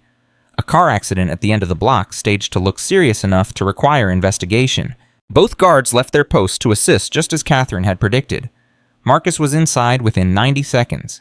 He moved through the dark house with practiced efficiency, heading straight for Robert's study. "I'm at the safe," he whispered through his earpiece. "Entering the combination now." Sarah held her breath. "It's open." A pause. "Jesus Christ." "What is it?" "There's more here than Patricia described. Photographs, yes, but also documents, medical records, police reports that were never filed, and letters, dozens of letters from women whose names I don't recognize." Marcus's voice was shaking. "This guy has been doing this for decades. Jennifer Marsh wasn't the only one. Get everything, every single piece of paper." "I'm trying, but there's so much." A new sound through the earpiece. Footsteps, the front door opening. "Someone's here," Marcus breathed. "The guards are back early." Sarah's blood went cold. "Get out, now." "I can't. They're between me and the exit." "There has to be another way." "Wait." Marcus's voice dropped even lower. "It's not the guards. It's Robert. Robert Hartley is in the house." Sarah watched through the video link as Marcus pressed himself against the wall, documents clutched to his chest. The camera showed the study door partially open, and beyond it the shadow of a man moving through the hallway. "The vote was supposed to last until midnight," Helen whispered beside Sarah. "Why is he home?" "It doesn't matter why. What matters is getting Marcus out." But there was nowhere to go. The study had one door, one window, and Robert Hartley was walking directly toward them. The door opened. Robert stepped into the study, reaching for the light switch. In the moment before the room flooded with light, Marcus moved. He threw himself out the window, glass shattering around him, documents scattering into the night air. An alarm screamed to life. Robert's shout of rage echoed through the house. Floodlights activated, bathing the property in harsh white glare. Marcus ran. "He's heading for the extraction point," Helen said, tracking his movement on a tablet. 200 yards. "The guards are coming back. They'll cut him off." "No, look." Helen pointed at the screen. "Someone's helping him." A figure emerged from the shadows near the property line. A woman moving fast, grabbing Marcus's arm and pulling him toward a car Sarah didn't recognize. "Who is that?" The woman's face caught the light for just a moment. Patricia Chen. Patricia had been watching the house, waiting for exactly this moment. She'd known Robert's patterns better than anyone known. He might come home unexpectedly, and when the operation went sideways, she'd been there to save it. Marcus made it to the car. The engine roared to life. They disappeared into the night before the guards could react. And in his hand, he still clutched the documents that would destroy Robert Hartley. The evidence was damning. Over the next 48 hours, Sarah and Helen spread it across their motel room floor, piecing together a timeline of horror that spanned 25 years. Jennifer Marsh, 1998. Beaten, hospitalized, twice, disappeared. Her family had filed a missing persons report, but Robert's father, a powerful state senator at the time, had made it go away. Allison Cooper, 2003. Robert's first wife before Amanda. Medical records showed a pattern of accidents that ended only when Allison died of a prescription overdose that had been ruled suicide. 3 other women. Girlfriend's assistants, a campaign volunteer who'd made the mistake of catching Robert's eye. All of them had vanished from his life suddenly, completely, as if they'd never existed. And then there were Amanda's files. Photographs of injuries that matched hospital records from visits that had been scrubbed from official databases. Threatening letters Robert had written and never sent. A detailed plan for what he would do if she ever tried to leave him again. "This is enough," Helen said quietly. "This is more than enough." "Enough for what?" "We stole this evidence. It's not admissible in court." "It doesn't need to be admissible in court." Helen met her eyes. "It just needs to be public." They released everything on a Friday afternoon. Sarah had spent years watching the news, and she understood something important. The chapter were for you. Our news cycle was a beast that needed constant feeding. A story released on Friday would dominate the weekend, impossible to bury, impossible to control. Rosa had contacts at 3 major networks. Marcus knew journalists who specialized in exposing powerful men, and Catherine Aldridge had friends at the FBI who were very interested in knowing what their own agency had been covering up. By 5 p.m., the first reports were hitting the airwaves. By 8 p.m., every channel was carrying the story. By midnight, Robert Hartley's face was everywhere again, but this time he wasn't the victim. Congressman Hartley's history of violence exposed. FBI investigation reveals decades of abuse. Where is Jennifer Marsh cold case reopened? The network members who were still active watched together through secure video calls. Diana in her home in Tennessee, Rosa in Chicago, Marcus now safely across the Canadian border, and Sarah in her motel room, with Eleanor sleeping in her arms and Helen beside her. "He's done," Diana said, her voice filled with wonder. "It's actually over." "Not yet," Sarah replied. "Not until he's in handcuffs." That happened 3 days later. Robert Hartley was arrested at his office in the Capitol building, dragged out in front of cameras by the same FBI agents who had once searched Sarah's cabin. The charges included assault, obstruction of justice, and after Jennifer Marsh's remains were discovered in a storage unit Robert had rented since 1998 murder. Sarah watched the arrest on television, tears streaming down her face. Helen gripped her hand. "You did this. You and Eleanor. You made this happen." "We did this," Sarah corrected. "The network. All of us together?" "No," Helen shook her head firmly. "The network has existed for 60 years. We've saved hundreds of women, but we never took down someone like Robert Hartley. We never exposed a monster this powerful." She smiled through her own tears. "Your grandmother would be proud. I'm proud." Sarah looked at the screen, where Robert Hartley was being pushed into the back of a police car, his face twisted with rage and disbelief. "This is what she wanted," Sarah said softly. "When she built the bunker, when she started the network, this is what she was working toward. Not just saving individual women, but changing the whole system. And now, now we keep going. We rebuild what the FBI took. We expand to new states, new cities. We make the network stronger than it's ever been." Sarah pressed a kiss to Eleanor's sleeping forehead. "And we make sure no woman ever has to face a monster alone." In the weeks that followed, the Haven Network emerged from lockdown stronger than before. The publicity surrounding Robert Hartley's arrest had an unexpected effect. Women started reaching out. Not just those fleeing abuse, but those who wanted to help. Nurses, lawyers, social workers, ordinary citizens who had heard about the underground network and wanted to be part of something that made a difference. Sarah fielded calls from across the country. She trained new station keepers over encrypted video links. She worked with Catherine Aldridge, now openly advocating for domestic violence reform, to create legal pathways that would protect network members from prosecution. And she returned to the cabin. The FBI had taken the files and photographs, but they hadn't found the bunker. Everything essential was still there, waiting to be rebuilt. Sarah stood in the clearing where she'd first dug into the earth, Eleanor now wide awake and curious in her arms. The baby reached toward the trees, toward the mountains, toward a world she was only beginning to understand. "Your great-grandmother built something amazing here," Sarah told her. "And someday, when you're old enough, I'm going to teach you everything she knew. Everything I've learned." Eleanor grabbed at Sarah's necklace, the crescent moon pendant that had once belonged to Eleanor Mitchell. "That's right," Sarah said, laughing through sudden tears. "That's ours. That's who we are." She thought about the journey that had brought her here, Marcus's betrayal, the terrifying drive through the night, the discovery of the bunker, and everything it contained. 1 year ago, she had been homeless, pregnant, and alone. Now she was the head of an underground network that had just taken down a United States congressman. She was a mother, a station keeper, a protector of women who had nowhere else to turn. Some journeys begin with loss, but if you're lucky, they end with something found. The phone rang. Sarah pulled it from her pocket and answered. "Sarah, it's Diana. We have a new case. A woman in North Carolina. Her husband is a sheriff's deputy. He's threatened to kill her if she tries to leave."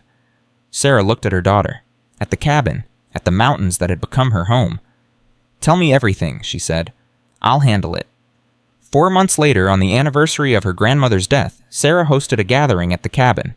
They came from across the country, old station keepers and new ones, women who had been saved by the network and women who were now saving others.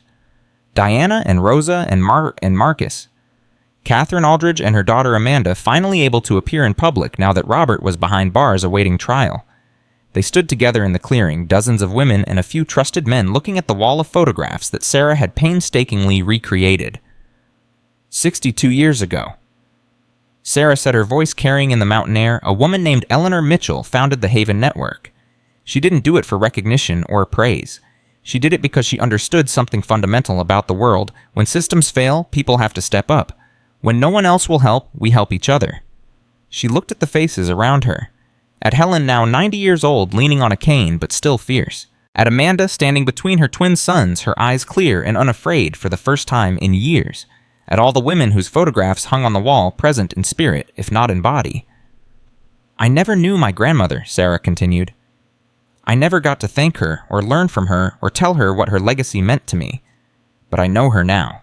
I know her through all of you, through every woman who found safety here, through every life that was saved because she refused to look away. She lifted Eleanor, now almost a year old, up for everyone to see. This is Eleanor Helen Mitchell, named for my grandmother and for Helen Crawford, who taught me everything I know. Someday she'll carry on this work. But until then, we carry it together, all of us. One family bound not by blood, but by purpose. Sarah turned to the wall of photographs and pointed to an empty space at the bottom. There's room here for more faces, more stories, more women who deserve to be remembered. She faced the group again. Let's fill it up. The applause started slowly and built until it echoed off the mountains. And Sarah Mitchell, who had once been homeless and pregnant and alone, who had found purpose in a bunker built by a grandmother she'd never known, smiled and held her daughter close. The moon was rising over the ridge, a crescent moon bright against the darkening sky. Their symbol, their promise, their legacy. It would continue.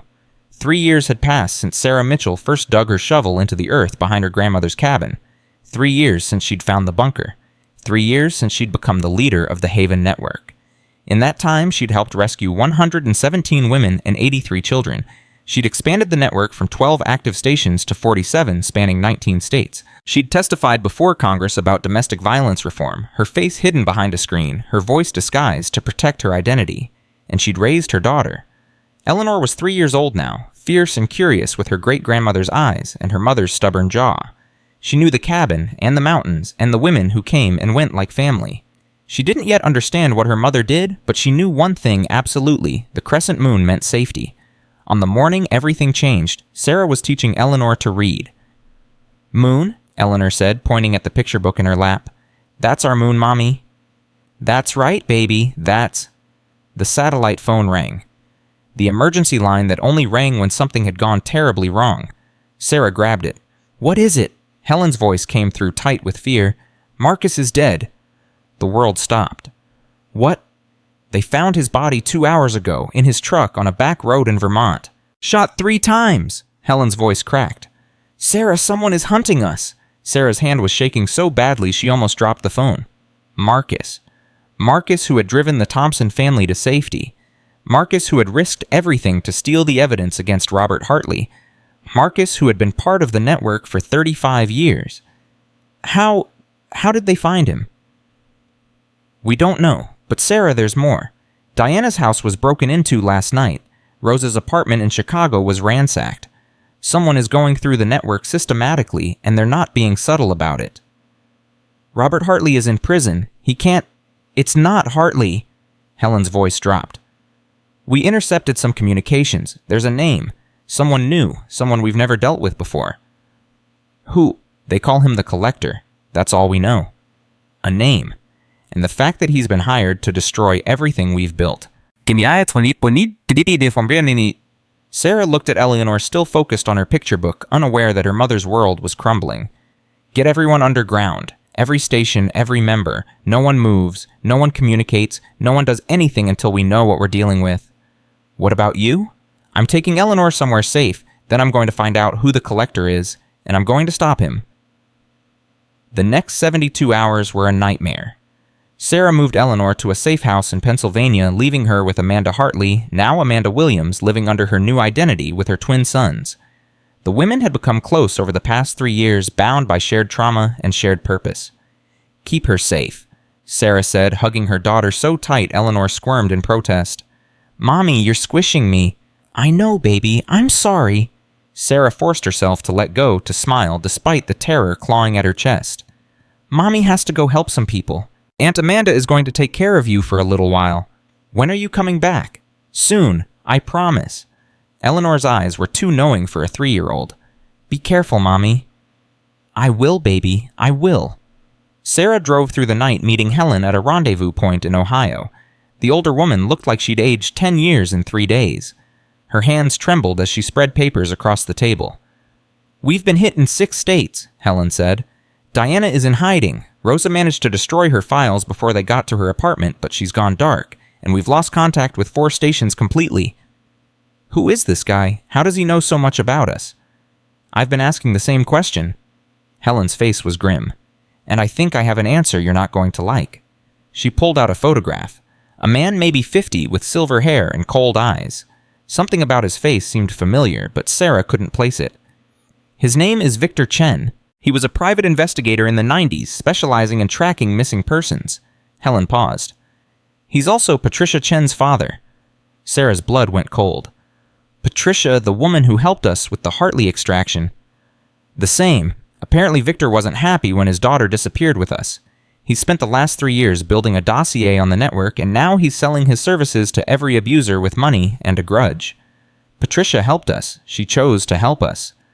Victor doesn't see it that way. He sees us as the people who took his daughter, and he's going to destroy us to get her back. Does Patricia know? We can't reach her. She changed identities twice after the Hartley case went completely off-grid. If Victor is hunting for her through us, she might not even know she's in danger. Sarah stared at the photograph of Victor Chen, a father hunting for his daughter. Under other circumstances, she might have understood, might have sympathized. But he'd killed Marcus. He'd put Eleanor in danger. He'd threatened everything she'd spent 3 years building. Understanding had limits. Where is he now?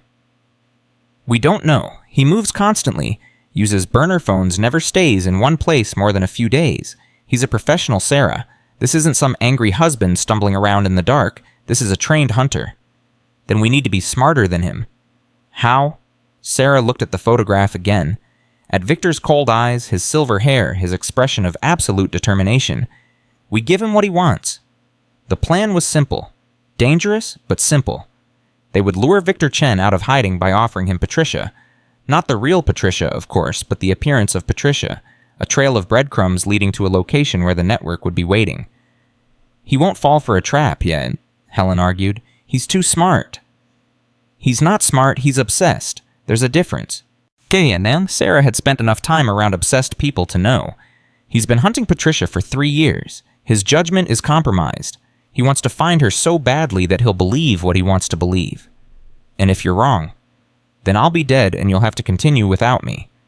Helen's face crumpled. Don't say that. Don't even... Helen. Sarah gripped her mentor's hands. I have a daughter. I know what it means to do anything for your child. Victor Chen is dangerous because he loves Patricia, not in spite of it. That's his weakness, and we're going to use it. They set the trap in West Virginia, not far from Sarah's cabin.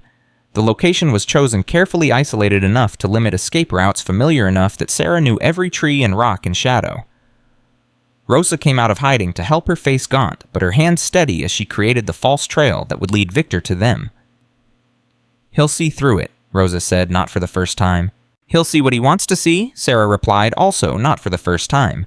The bait was a motel registration under Patricia's known alias, a credit card transaction at a nearby gas station, a sighting reported to a private investigator who was secretly loyal to the network. And then they waited. Victor Chen arrived 3 days later. Sarah watched him through binoculars from a ridge above the motel. He moved like a predator, scanning his surroundings, checking for threats. He was alone that surprised her. She'd expected him to bring backup. He's arrogant, Helen murmured beside her. He thinks he's smarter than everyone else. Good. Arrogance makes people stupid. Victor entered the motel. Sarah counted to 60, then gave the signal. They moved in from 3 directions. Sarah through the front, Helen through the back, Rosa covering the windows. They'd rehearsed this a dozen times. They knew exactly what they were doing. Except they didn't know that Victor Chen was expecting them. The door exploded outward as Sarah reached for the handle, throwing her backward. She hit the ground hard, the breath knocked from her lungs. Before she could recover, Victor was standing over her, a gun pointed at her face. Sarah Mitchell, he said almost conversationally. I was wondering when you'd show up.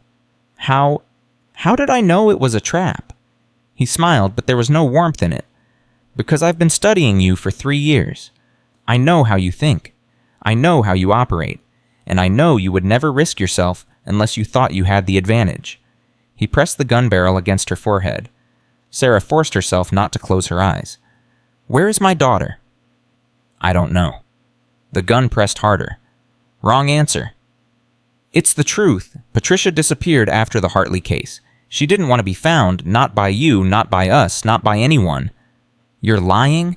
I'm not. Son. Sarah met his eyes without flinching. She helped us because she saw what Robert Hartley was doing to his wife. She saw the bruises, the fear, the way those little boys flinched whenever their father raised his voice, and she decided she couldn't stay silent anymore. She was manipulated. You people prey on vulnerable women. Vulnerable women? Patricia wasn't vulnerable. She was brave. She made a choice, and you couldn't accept it, so you've spent 3 years destroying lives to prove that you're right. Sarah's voice hardened. You killed Marcus. You terrorized Diana and Rosa. You've hurt dozens of innocent people, and for what? To drag your adult daughter back to a life she chose to leave? You don't understand. I understand perfectly. I understand what it means to love someone so much you'd do anything for them. I have a daughter. I would burn the world down to protect her. Sarah paused. But I would never hurt innocent people to control her. That's the difference between us. Victor's hand was shaking. The gun wavered. You took her from me. No, she left you. There's a difference, and until you accept that you're going to keep destroying yourself and everyone around you. For a long moment, nothing moved. The gun stayed pressed against Sarah's forehead. Victor's finger stayed on the trigger. Then slowly he lowered the weapon. I just want to see her, he said, and his voice cracked. I just want to know she's safe. Then stop hunting us. Stop killing people. Stop being the monster that drove her away in the first place. I'm not a monster. Then prove it. Victor Chen did not prove it. 2 seconds after he lowered his gun, Helen's shot caught him in the shoulder. He spun, firing wildly, and Sarah rolled away as bullets tore through the space where she'd been lying. The next 30 seconds were chaos. More gunfire, shouting, the sound of breaking glass. When the silence finally came, Victor Chen was on the ground, bleeding from multiple wounds, his gun out of reach. You should have killed me, he gasped. That's not what we do. Sarah stood over him, her own weapon trained on his chest. We're calling the police. You're going to prison for Marcus's murder and everything else you've done. I'll get out. I'll find you again. No, you won't. Sarah's voice was ice. Because even if you get out, even if you try again, you'll never find what you're looking for. Patricia is gone. She's built a new life and you're not part of it. And nothing you do, no amount of violence, no amount of hunting, is going to change that. Victor's face crumpled. Not with anger, but with grief. The grief of a father who had lost his child and couldn't accept it. For a moment, Sarah almost felt sorry for him. Then she remembered Marcus, the father figure she'd never known she needed. The man who had risked everything for the network for her, for the women they protected. The sympathy vanished. Goodbye, Victor. She walked away without looking back. The aftermath of Victor Chen's arrest consumed the network for months. There were investigations to navigate cover stories to maintain damaged stations to rebuild. 3 women who had been in transit during Victor's attacks had to be relocated to new safe houses. 2 station keepers who had been exposed decided to retire, unable to handle the constant fear. But the network survived. It always survived. On Eleanor's 4th birthday, Sarah threw a party at the cabin. It was small, just the core members of the network, the women who had become family over the years. Helen now using a wheelchair, but still sharp as ever. Diana, who had come out of hiding to bake a cake that looked like a crescent moon. Rosa, who presented Eleanor with forged documents for a teddy bear named Mr. Whiskers. He's an international teddy of mystery, Rosa explained solemnly. He can travel anywhere in the world without being detected. Eleanor giggled and hugged the bear. Thank you, Aunt Rosa. Sarah watched her daughter, surrounded by women who loved her, protected her, would die for her. This strange, beautiful family they had built from trauma and courage and stubborn refusal to give up. She's amazing, Amanda said, coming to stand beside Sarah. You've done an incredible job with her. I had help. We all have help. That's the point. Amanda smiled. I never thanked you properly for saving us, for giving my boys a life without fear. You don't have to thank me. I know, but I want to. Amanda's eyes were bright with unshed tears. Before you found me, I thought my life was over. I thought my children would grow up watching their father destroy, their mother would learn to be either victims or abusers. You gave us a different future. You saved yourselves. I just provided the transportation. That's not true, and you know it. Amanda gripped Sarah's hand. You're changing the world, Sarah. One family at a time. Sarah looked at the wall of photographs now spanning 3 full walls and part of a 4th.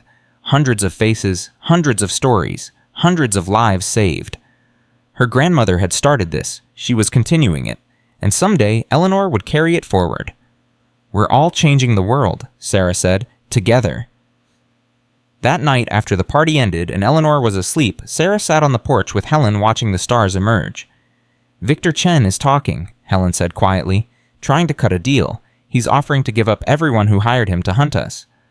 That's good, isn't it? Depends on who those people are. Helen paused. One of the names that came up was someone we thought we dealt with. Someone who should be out of our lives forever. Sarah's stomach clenched. Who? Marcus. Your Marcus. What are you talking about? Marcus is dead. Not that Marcus. Helen's voice was heavy. The other one. The man who drove you out of your apartment. The father of your child. Sarah couldn't breathe. That's impossible. He disappeared. He abandoned me. He's been looking for you for 2 years. Hired Victor Chen 8 months ago. Apparently, he's convinced himself that you kidnapped his daughter. His daughter? He didn't want Eleanor. He threw us out on the street. That's not how he tells it. Helen handed Sarah a piece of paper, a printout of an email sent from Marcus, her Marcus, to Victor Chen.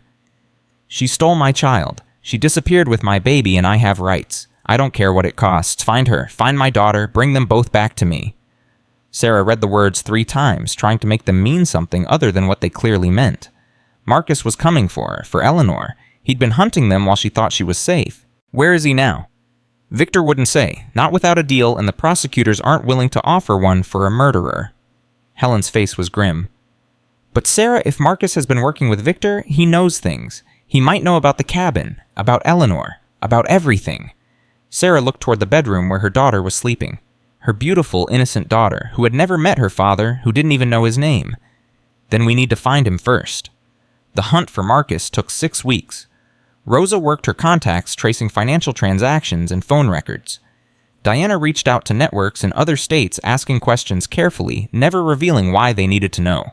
And Sarah waited, trying to maintain normalcy for Eleanor while preparing for a confrontation that felt inevitable. They found him in Florida. He was living in Miami working as a real estate agent, dating a woman who was already showing signs of the abuse Sarah knew all too well. He'd reinvented himself completely, new name, new life, new victim. But some things never changed. Sarah flew to Florida alone. Helen tried to talk her out of it, but Sarah was immovable. This is personal. He's Eleanor's father. I need to face him myself. And if something goes wrong, then you take care of my daughter. Promise me, Helen. Whatever happens, you take care of Eleanor. Helen's eyes filled with tears. I promise. Sarah found Marcus at his office. He was schmoozing with clients when she walked in, all smiles and charm, the same mask he'd worn when she'd fallen in love with him. His face went white when he saw her. Everyone out, Sarah said calmly. Now. The clients, sensing danger they didn't understand, fled. Marcus tried to follow them, but Sarah blocked the door. We need to talk. Sarah, I don't know what you think. I think you hired a private investigator to hunt me down. I think you told him I kidnapped our daughter. I think you've been planning to take Eleanor away from me and pretend to the world that you're a victim. Marcus's mask slipped. The charm disappeared, it replaced by something cold and calculating. She's my daughter. I have rights. You threw us out. You told me I was worthless. You said you didn't want us. I changed my mind. You don't get to change your mind. Sarah's voice was steady despite the rage burning in her chest. You don't get to abandon a pregnant woman in the rain and then decide 3 years later that you want to play daddy. The courts will disagree. The courts won't get involved, because if you pursue this, if you try to take Eleanor from me, I will destroy you. Sarah stepped closer, close enough to see the fear flickering in his eyes. I have evidence of what you did. I have records of the abuse, the financial manipulation, the threats. I have a network of lawyers and journalists and activists who would love nothing more than to make an example of a man like you. You're bluffing. Do you want to find out? Sarah pulled out her phone. I have a reporter from the Miami Herald on speed dial. Should I call her? Should I tell her about the man who abandoned his pregnant girlfriend and then spent 2 years trying to kidnap his own daughter? Marcus's face twisted. For a moment, Sarah saw the monster behind the mask, the same monster who had thrown her against a wall, who had threatened to kill her and Eleanor. But then he looked away. What do you want? I want you to disappear. I want you to sign away your parental rights. I want you to never contact me or Eleanor again. And I want you to get help for the woman you're currently abusing before you destroy her like you tried to destroy me. And if I refuse, then I make that phone call, and the next one, and the next one, until everyone knows exactly what kind of man you are. The silence stretched for an eternity. Then Marcus laughed, a bitter, ugly sound. "You've changed. The Sarah I knew would never have had the guts for this. The Sarah you knew was broken. You broke her. But she rebuilt herself, and now she's stronger than you'll ever be." Marcus signed the papers 3 days later. Sarah watched him walk out of the lawyer's office, his shoulders slumped, his swagger gone. He didn't look back, didn't try to fight, didn't do anything except disappear into the Florida sunshine. She felt nothing. No triumph, no relief, no sadness, just emptiness where the fear used to be. It was over.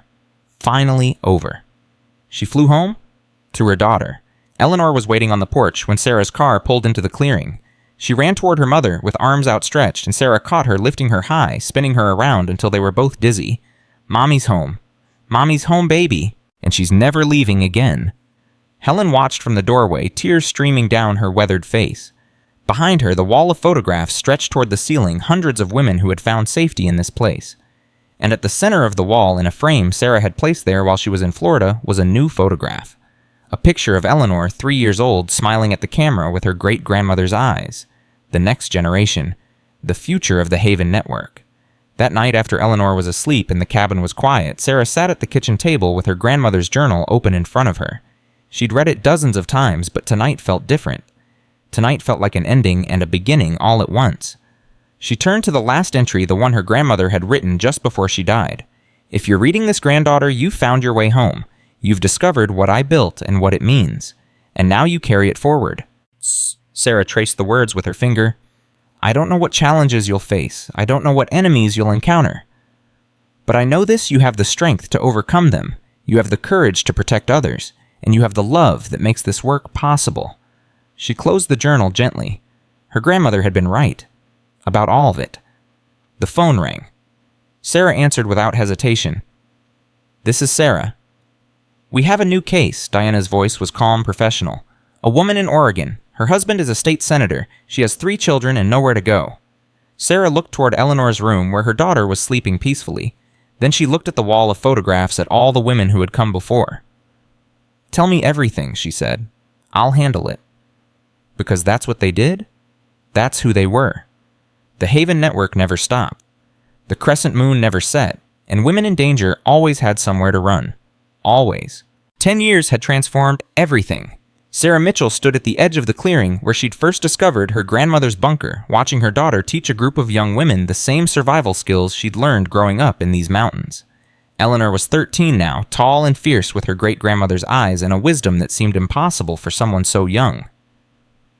"The most important thing isn't the protocol," Eleanor was saying, her voice carrying the same authority Sarah had heard in Helen's voice decades ago. "The most important thing is seeing the person in front of you, not the victim, not the case file, the person." Sarah's throat tightened. Her daughter had grown up surrounded by broken women and their rescued children. She'd seen the bruises, heard the stories, witnessed the slow healing that came from safety and time. And instead of being traumatized by it, she'd been forged. The phone in Sarah's pocket buzzed. She stepped away to answer it. "Sarah, it's Diana." The older woman's voice was strained. "We have a problem." "What kind of problem?" "Helen collapsed this morning. She's in the hospital. They're saying it's her heart." Sarah was already moving toward the cabin, grabbing her keys, her mind racing. "How bad?" "Bad. They're not sure she'll make it through the night." Diana's voice cracked. "She's asking for you, Sarah. She says she needs to tell you something before—" "I'm on my way." Sarah drove through the night, breaking every speed limit, her hands white-knuckled on the steering wheel. Helen had been her mentor, her guide, her second mother. The woman who had taught her everything about the network, who had held her hand. Through the darkest moments, who had believed in her when she couldn't believe in herself. She couldn't lose Helen. Not yet. Not like this. The hospital was 3 hours away. Sarah made it in 2. She found Helen in a private room hooked up to machines that beeped and whirred with mechanical indifference. The woman who had once seemed indestructible now looked impossibly small, her skin paper thin, her breathing labored, but her eyes were still sharp, still fierce. "You came?" Helen whispered. "Of course I came." Sarah took her hand, fighting back tears. "You're going to be fine. The doctors are lying to make me comfortable, and we both know it." Helen's grip tightened with surprising strength. "I don't have much time, Sarah. There are things I need to tell you." "Helen? Listen to me." The command in her voice was unmistakable even now. I've kept secrets. Secrets about the network. Secrets about your grandmother. Secrets I should have told you years ago. Sarah's blood went cold. What secrets? Helen closed her eyes for a moment, gathering strength. The Haven Network wasn't started by Eleanor Mitchell. It was started by someone else. Someone whose name has been erased from our history. What are you talking about? Your grandmother took over the network in 1962, but it existed before that. It was founded in 1947 by a woman named Margaret Chen. Chen. The name hit Sarah like a physical blow. Chen as in Victor Chen, as in Patricia Chen, as in the woman who helped us with the Hartley extraction. Helen's eyes opened, filled with pain. Patricia is your grandmother's daughter, Sarah, your aunt, and she doesn't know. The room spun. Sarah gripped the bed rail to steady herself. That's impossible. My grandmother never had any other children. Your father was Eleanor's second child. Her first was given up for adoption in 1948, a baby girl named Patricia. Helen's voice was barely audible now. Victor Chen adopted her, raised her as his own, and when he came hunting for the network, he was hunting for the organization his own birth mother had built. Why didn't you tell me? Because Eleanor made me promise. She was ashamed of giving up her daughter. She spent her whole life trying to atone for it, and she couldn't bear for anyone to know. Helen's grip on Sarah's hand loosened. But you need to know. Patricia needs to know, before it's too late. Helen, please. Find her, Sarah. Find Patricia and tell her the truth. She deserves to know where she came from. Helen's eyes were closing. Promise me. I promise. Helen smiled, the tension draining from her face. Your grandmother was right about you. You were always the one who would carry this forward. Her hand went limp. The machines screamed, and Sarah stood frozen as doctors rushed in as they tried to restart a heart that had simply stopped as they pronounced the time of death. Helen Crawford was gone. The funeral was held 3 days later at the cabin. They came from across the country, station keepers and survivors, lawyers and doctors, all the people who had been part of the Haven Network over the decades. They stood in the clearing where so many women had found safety, and they mourned the woman who had given her life to the cause. Eleanor stood beside her mother, holding her hand silent and solemn. She'd known Helen her whole life. The loss was etched in her young face. She was the best of us, Diana said, her voice carrying over the assembled crowd. She never asked for recognition, never wanted praise. She just did the work day after day, year after year, because it needed to be done. Sarah stepped forward to speak, but the words caught in her throat. She looked at the faces around her faces. She knew faces she'd saved, faces that represented everything Helen had built. Helen told me something before she died, Sarah finally managed. She told me that the most important thing we do isn't the rescues or the extractions or the new identities. It's seeing each other, really seeing each other, as people, not problems, as survivors, not victims. She paused, thinking of the secret Helen had revealed. Patricia Chen, her aunt, somewhere out in the world, not knowing her own history. Helen also told me that some secrets need to be brought into the light, that hiding the truth, even with good intentions, can cause as much harm as the violence we fight against. Sarah looked at her daughter. So I'm going to honor her memory by finding the truth. All of it. And trusting that we're strong enough to handle it. After the funeral, Diana approached Sarah with a folder. I've been looking into what Helen told you, she said quietly, about Patricia Chen. You know. Helen told me years ago, made me promise to help you find Patricia if anything happened to her. Diana handed over the folder. She's in New Mexico. Living under the name Patricia Valdez, she has no idea about any of this. Sarah took the folder with trembling hands. Does she know about Victor? About what he did? She knows he's in prison. She knows he killed people trying to find her, but she doesn't know why he was so obsessed. Diana's face was grim. She doesn't know she was adopted. She doesn't know her birth mother founded the network she helped save. I have to tell her. Are you sure that's wise? Some secrets? Helen asked me to do this. She made me promise. Sarah clutched the folder to her chest. I'm not breaking that promise. The drive to New Mexico took 2 days. Sarah left Eleanor with Amanda promising to call every night, promising to come home soon. Her daughter had wanted to come with her, but this was something Sarah needed to do alone. She found Patricia Valdez living in a small town outside Santa Fe. The woman looked different from the last time Sarah had seen her, older, grayer, with lines around her eyes that spoke of years of hiding. But her eyes were still sharp, still watchful. Patricia opened the door and froze. Sarah Mitchell. Hello, Patricia. Can we talk? They sat in Patricia's small living room, two women connected by secrets neither had fully understood until now. Sarah told her everything about Eleanor Mitchell, about the 1948 adoption, about Victor Chen, and the twisted path that had led him to hunt the network. Patricia listened in silence, her face unreadable. When Sarah finished, the silence stretched for what felt like hours. "You're telling me," Patricia finally said, "that my birth mother created the Haven Network, that the woman I helped take down Robert Hartley was my niece, that my whole life has been connected to something I didn't even know existed." "Yes. And Victor, the man who raised me, the man who killed people trying to find me, he knew." "We don't think so. He adopted you when you were an infant. The records were sealed. As far as we know, he had no idea who your birth mother was." Patricia stood abruptly, pacing the room with agitated energy. "All those years he told me stories about my real parents. Said they were good people who couldn't take care of me. Said I should be grateful he saved me." Her voice cracked. "He was hunting his own wife's organization. The thing my birth mother built. And he didn't even know." "Patricia, don't." She held up a hand. "I need a minute." Sarah waited. She'd learned patience over the years. Sometimes the most important thing was simply being present, letting people process at their own pace. Finally, Patricia turned back to face her. "Why did she give me up?" "I don't know all the details, but I know she was young, unmarried. In 1948, that meant something. She didn't have resources, didn't have support." Sarah paused. "But she never forgot you. Helen told me Eleanor spent her whole life carrying that guilt, that everything she built with the network was partly trying to atone for the choice she made." "Atone?" Patricia laughed bitterly. "By saving thousands of other women's children while her own daughter was raised by a monster." "Victor wasn't always a monster." "No, he was a good father, for a while." Patricia's voice dropped. "And then something broke in him. I was 16 when I saw the first signs. The obsession, the need to control everything around him. I spent years thinking I was the problem, that if I was just better, just more obedient, he would go back to the man he used to be. That's what abuse does. It makes you think everything is your fault. I know, I learned that when I saw what Robert Hartley was doing to Amanda." Patricia met Sarah's eyes. "That's why I helped you, because I recognized her. I recognized myself." "And now?" Patricia was quiet for a long moment. Then she said something that changed everything. "I want to meet Eleanor, my mother. I want to see where she lived, where she worked. I want to understand who she was." "Eleanor is dead. She died 10 years ago."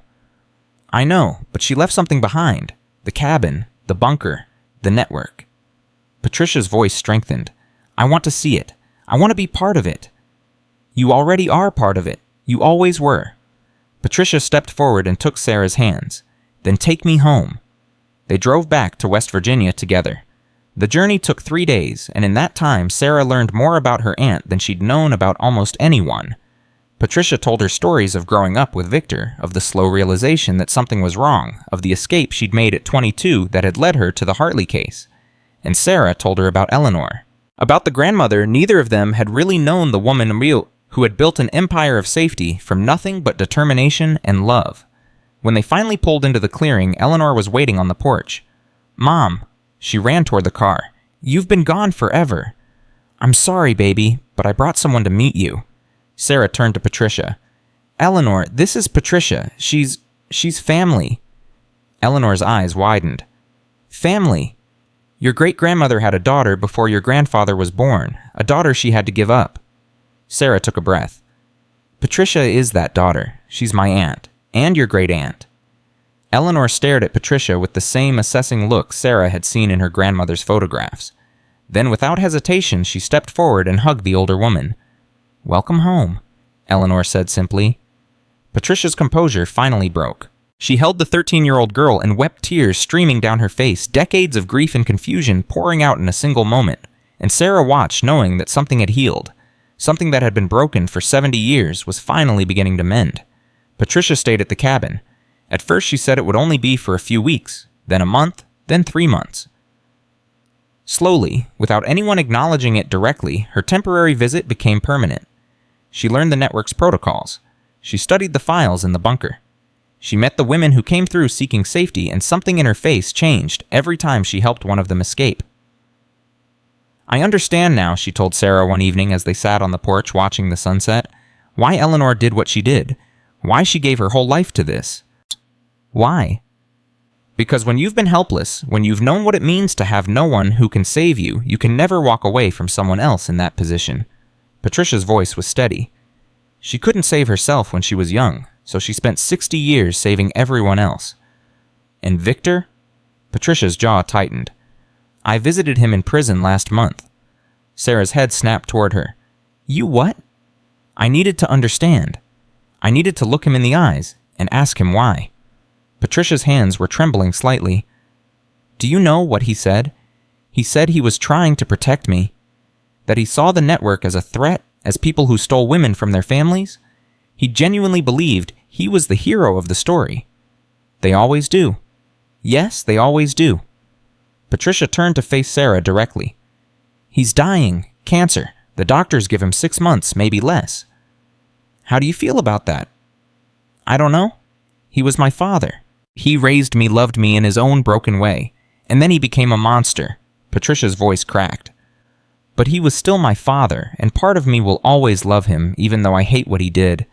That's not weakness, that's humanity. Is it? Sometimes I feel like I should be stronger, like I should be able to just cut him off, pretend he never existed. You can't cut off the parts of yourself you don't like. You can only learn to live with them. Sarah thought about Marcus, about the father of her child, about all the complicated feelings she still carried. The people who hurt us become part of us. Not the most important part, but a part. Patricia nodded slowly. Eleanor understood that, didn't she? She carried the guilt of giving me up for her whole life, but she didn't let it destroy her. She used it to build something beautiful. Yes, she did. Then that's what I'll do too. The years that followed were the most challenging the network had ever faced. New laws made domestic violence cases harder to prosecute. Funding for shelters was cut repeatedly. Political movements arose that questioned whether the Haven Network was even necessary anymore, whether women should simply work things out with their abusers. But the network adapted. It always adapted. Sarah expanded operations into new territories, building partnerships with international organizations that helped women fleeing violence across borders. Patricia took over training for new station keepers using her unique perspective as both a survivor and the daughter of a perpetrator. Diana, now in her 80s, focused on documentation, ensuring that every story was preserved for future generations. And Eleanor grew up. At 16, she conducted her first solo extraction, a young mother with twin infants whose husband was a local police officer. The operation was flawless, executed with a precision that made Sarah's heart swell with pride and fear in equal measure. You did good, Sarah told her afterward. I had good teachers. Eleanor looked at her mother with eyes that had seen too much but refused to look away. Mom, can I ask you something? Anything. Do you ever regret it? All of this. The danger, the sacrifices, the constant fear. Sarah considered the question carefully. She thought about the night she'd been thrown out of her apartment pregnant and alone. She thought about digging in the earth and finding a bunker that changed everything. She thought about Helen and Patricia and Diana and all the women whose faces lined the walls of the cabin. No, she said finally. I don't regret any of it. I regret the circumstances that made it necessary. I regret that we live in a world where women need underground networks to survive, but doing the work. Being part of something bigger than myself, she shook her head, that I will never regret. Good. Eleanor's voice was steady. Because I'm going to do this for the rest of my life. I want you to know that. This isn't just a phase or a passion project. This is who I am. I know, baby. I've always known. Mother and daughter embraced in the clearing, where Sarah had once dug for answers and found a legacy. On Sarah's 50th birthday, the network celebrated with the largest gathering in its history. They came from everywhere, 73 active station keepers, hundreds of survivors, lawyers and doctors and volunteers who had dedicated their lives to the cause. The clearing behind the cabin overflowed with people, all of them connected by a web of courage and sacrifice that stretched back more than 7 decades. Patricia gave the opening remarks, her voice strong despite her 70 years. 77 years ago, a woman named Margaret Chen founded the Haven Network. She was desperate and alone and determined to ensure that no other woman would ever feel as helpless as she did. Patricia paused, looking at the crowd. That woman was my mother. I never knew her, but I know her legacy, and I see it in every face here today. Diana spoke next. her wheelchair positioned at the front of the crowd. "I've been part of this network for 52 years. I've seen it grow from a handful of safe houses to an international organization that has saved thousands of lives, and every day I'm reminded of why we do this work." She smiled, her eyes bright despite her 90 years. Not for recognition, not for praise, but because somewhere out there a woman is trapped in a nightmare and she needs to know that she's not alone. Then it was Sarah's turn. She stood before the crowd looking at faces she'd known for decades and faces she was seeing for the first time. She thought about her grandmother, the woman she'd never met but had come to know through her work. She thought about Helen, whose final gift had been the truth about Patricia. She thought about Eleanor, now 23, standing in the crowd with the same fierce determination Sarah had felt the day she'd found the bunker. "My grandmother left me a cabin in the mountains," Sarah began. "She also left me a journal, a bunker full of files, and a legacy I never expected to inherit. For the past 20 years, I've tried to honor that legacy, to continue what she started, to make the crescent moon mean something." She paused, her voice catching. "But I didn't do it alone. None of us do. That's the whole point of the network. We're not individual heroes. We're not saviors or martyrs. We're just people who refuse to look away.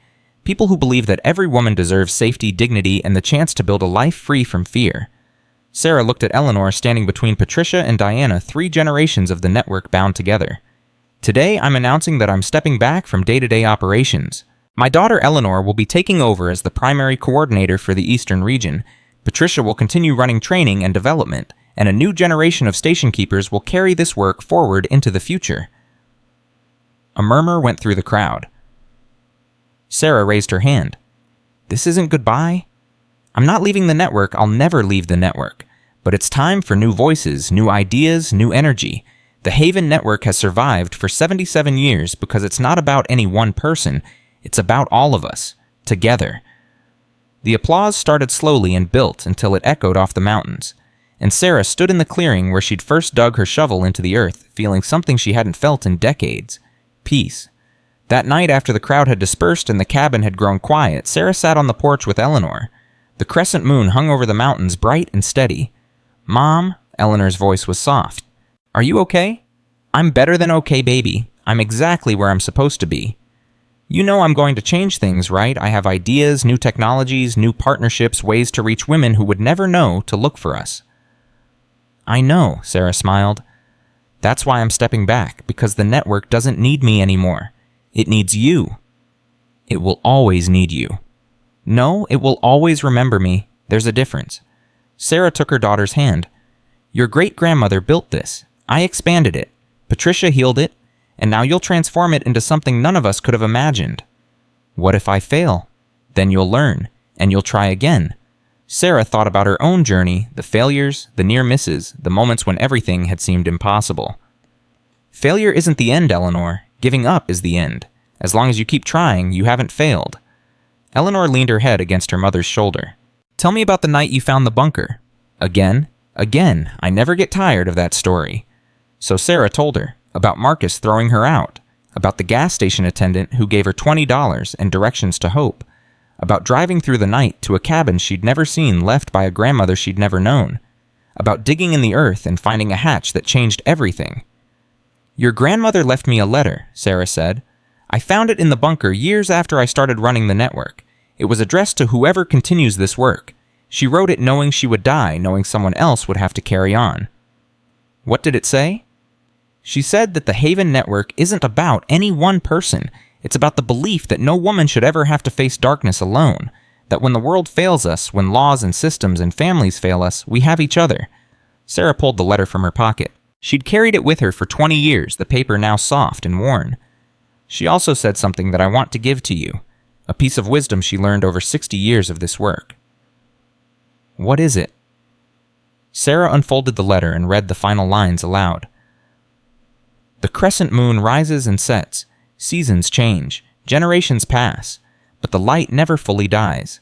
As long as one woman is willing to help another, the darkness cannot win. That is our legacy. That is our truth. And that is forever." Eleanor took the letter carefully, holding it like the sacred thing it was.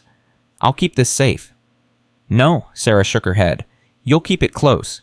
You'll read it when you doubt yourself. You'll remember where we came from and why we do this."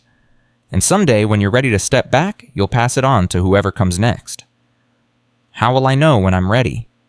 You'll know, the same way I knew. Sarah smiled, her eyes bright with tears she no longer tried to hide. You'll look at your life and realize you've done what you were meant to do, and then you'll let go and trust the next person to do even more. Mother and daughter sat together in the moonlight, the letter between them, the mountains watching in ancient silence. The Haven Network would continue. It had survived founders and hunters and 77 years of impossible odds. It would survive whatever came next, because the crescent moon always rose. The light never fully died, and women, fierce, determined, unbreakable women, would always find ways to save each other. Always.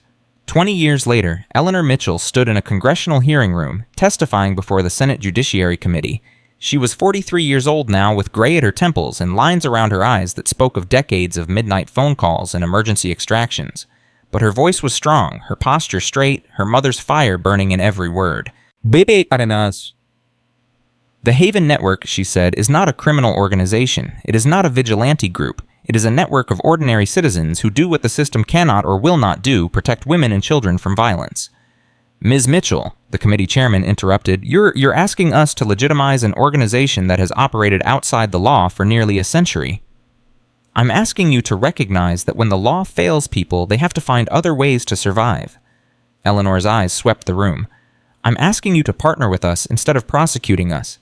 I'm asking you to help us do our work better, safer, more effectively. And if we refuse, then we'll continue anyway, because we've been doing this for nearly 100 years and we'll do it for 100 more, with your help or without it. The hearing lasted 6 hours. When it ended, the committee voted to open formal discussions about integrating the Haven Network into the federal domestic violence response system. It wasn't a complete victory, but it was a beginning. Eleanor walked out of the Capitol building to find a crowd waiting. Survivors, station keepers, volunteers, people who had come from across the country to show their support. And at the front of the crowd in a wheelchair, pushed by a young woman Eleanor didn't recognize, sat her mother. Sarah was 70 now, frail but still fierce. She'd traveled 500 miles to be here for this moment. You did it, Sarah said, her voice barely audible over the crowd. You actually did it.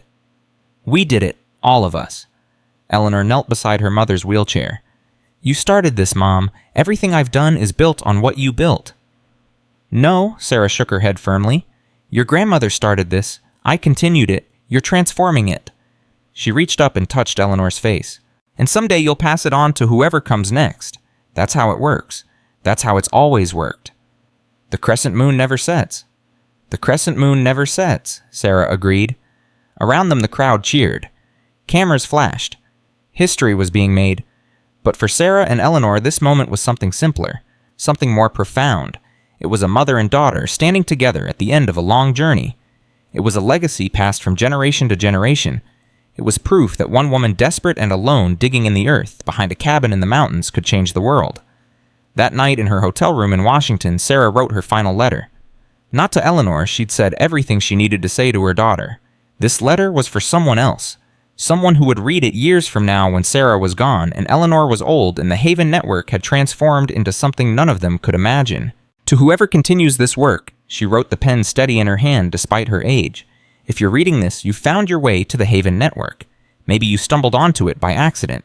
Maybe you were searching for safety and discovered something larger than yourself. Maybe you were born into this like my daughter was, like her children will be. However you got here, you belong here. I was 32 years old when I found my grandmother's bunker. I was pregnant, homeless, and alone. I thought my life was over. Instead, it was just beginning. The Haven Network isn't about any one person. It isn't about me or my grandmother or my daughter or you. It's about the belief that no woman should ever face darkness alone. It's about ordinary people doing extraordinary things because the alternative, looking away, is unthinkable. You will face challenges I can't imagine. New technologies, new threats, new obstacles. But the core of this work will never change. Women will always need protection. Children will always deserve safety, and someone will always have to stand between the vulnerable and those who would harm them. That someone is you now. Be brave, be fierce, be kind, and never ever forget the crescent moon never sets. With love across the generations, Sarah Mitchell. She folded the letter, sealed it, and placed it in the same envelope that had held her grandmother's letter 20 years before. Then she called Eleanor's number. Mom, is everything okay? Everything is perfect, baby. I just wanted to tell you something. What? Sarah looked out the window at the Washington skyline at the city where her daughter had just made history. "I love you, and I am so proud of the woman you've become." "Mom?" Eleanor's voice cracked. "I love you too." "I know, baby. I've always known." Sarah hung up the phone and closed her eyes. She thought about the night she'd been thrown out of her apartment pregnant and terrified. She thought about the gas station attendant who'd given her $20 and a reason to hope. She thought about digging in the earth and finding a legacy she'd never expected. She thought about Helen and Patricia and Diana, about Marcus and Victor and Robert Hartley, about the hundreds of women she'd helped save the thousands who had been saved by the network she'd inherited and expanded. She thought about Eleanor, her daughter, her legacy, her hope for the future.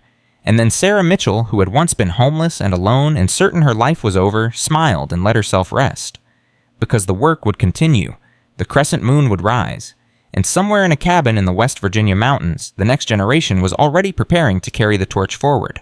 The Haven Network had survived for nearly a century. It would survive for a century more, not because of any single person, but because ordinary women faced with extraordinary circumstances had always chosen to help each other. That was the legacy, that was the truth, and that was forever.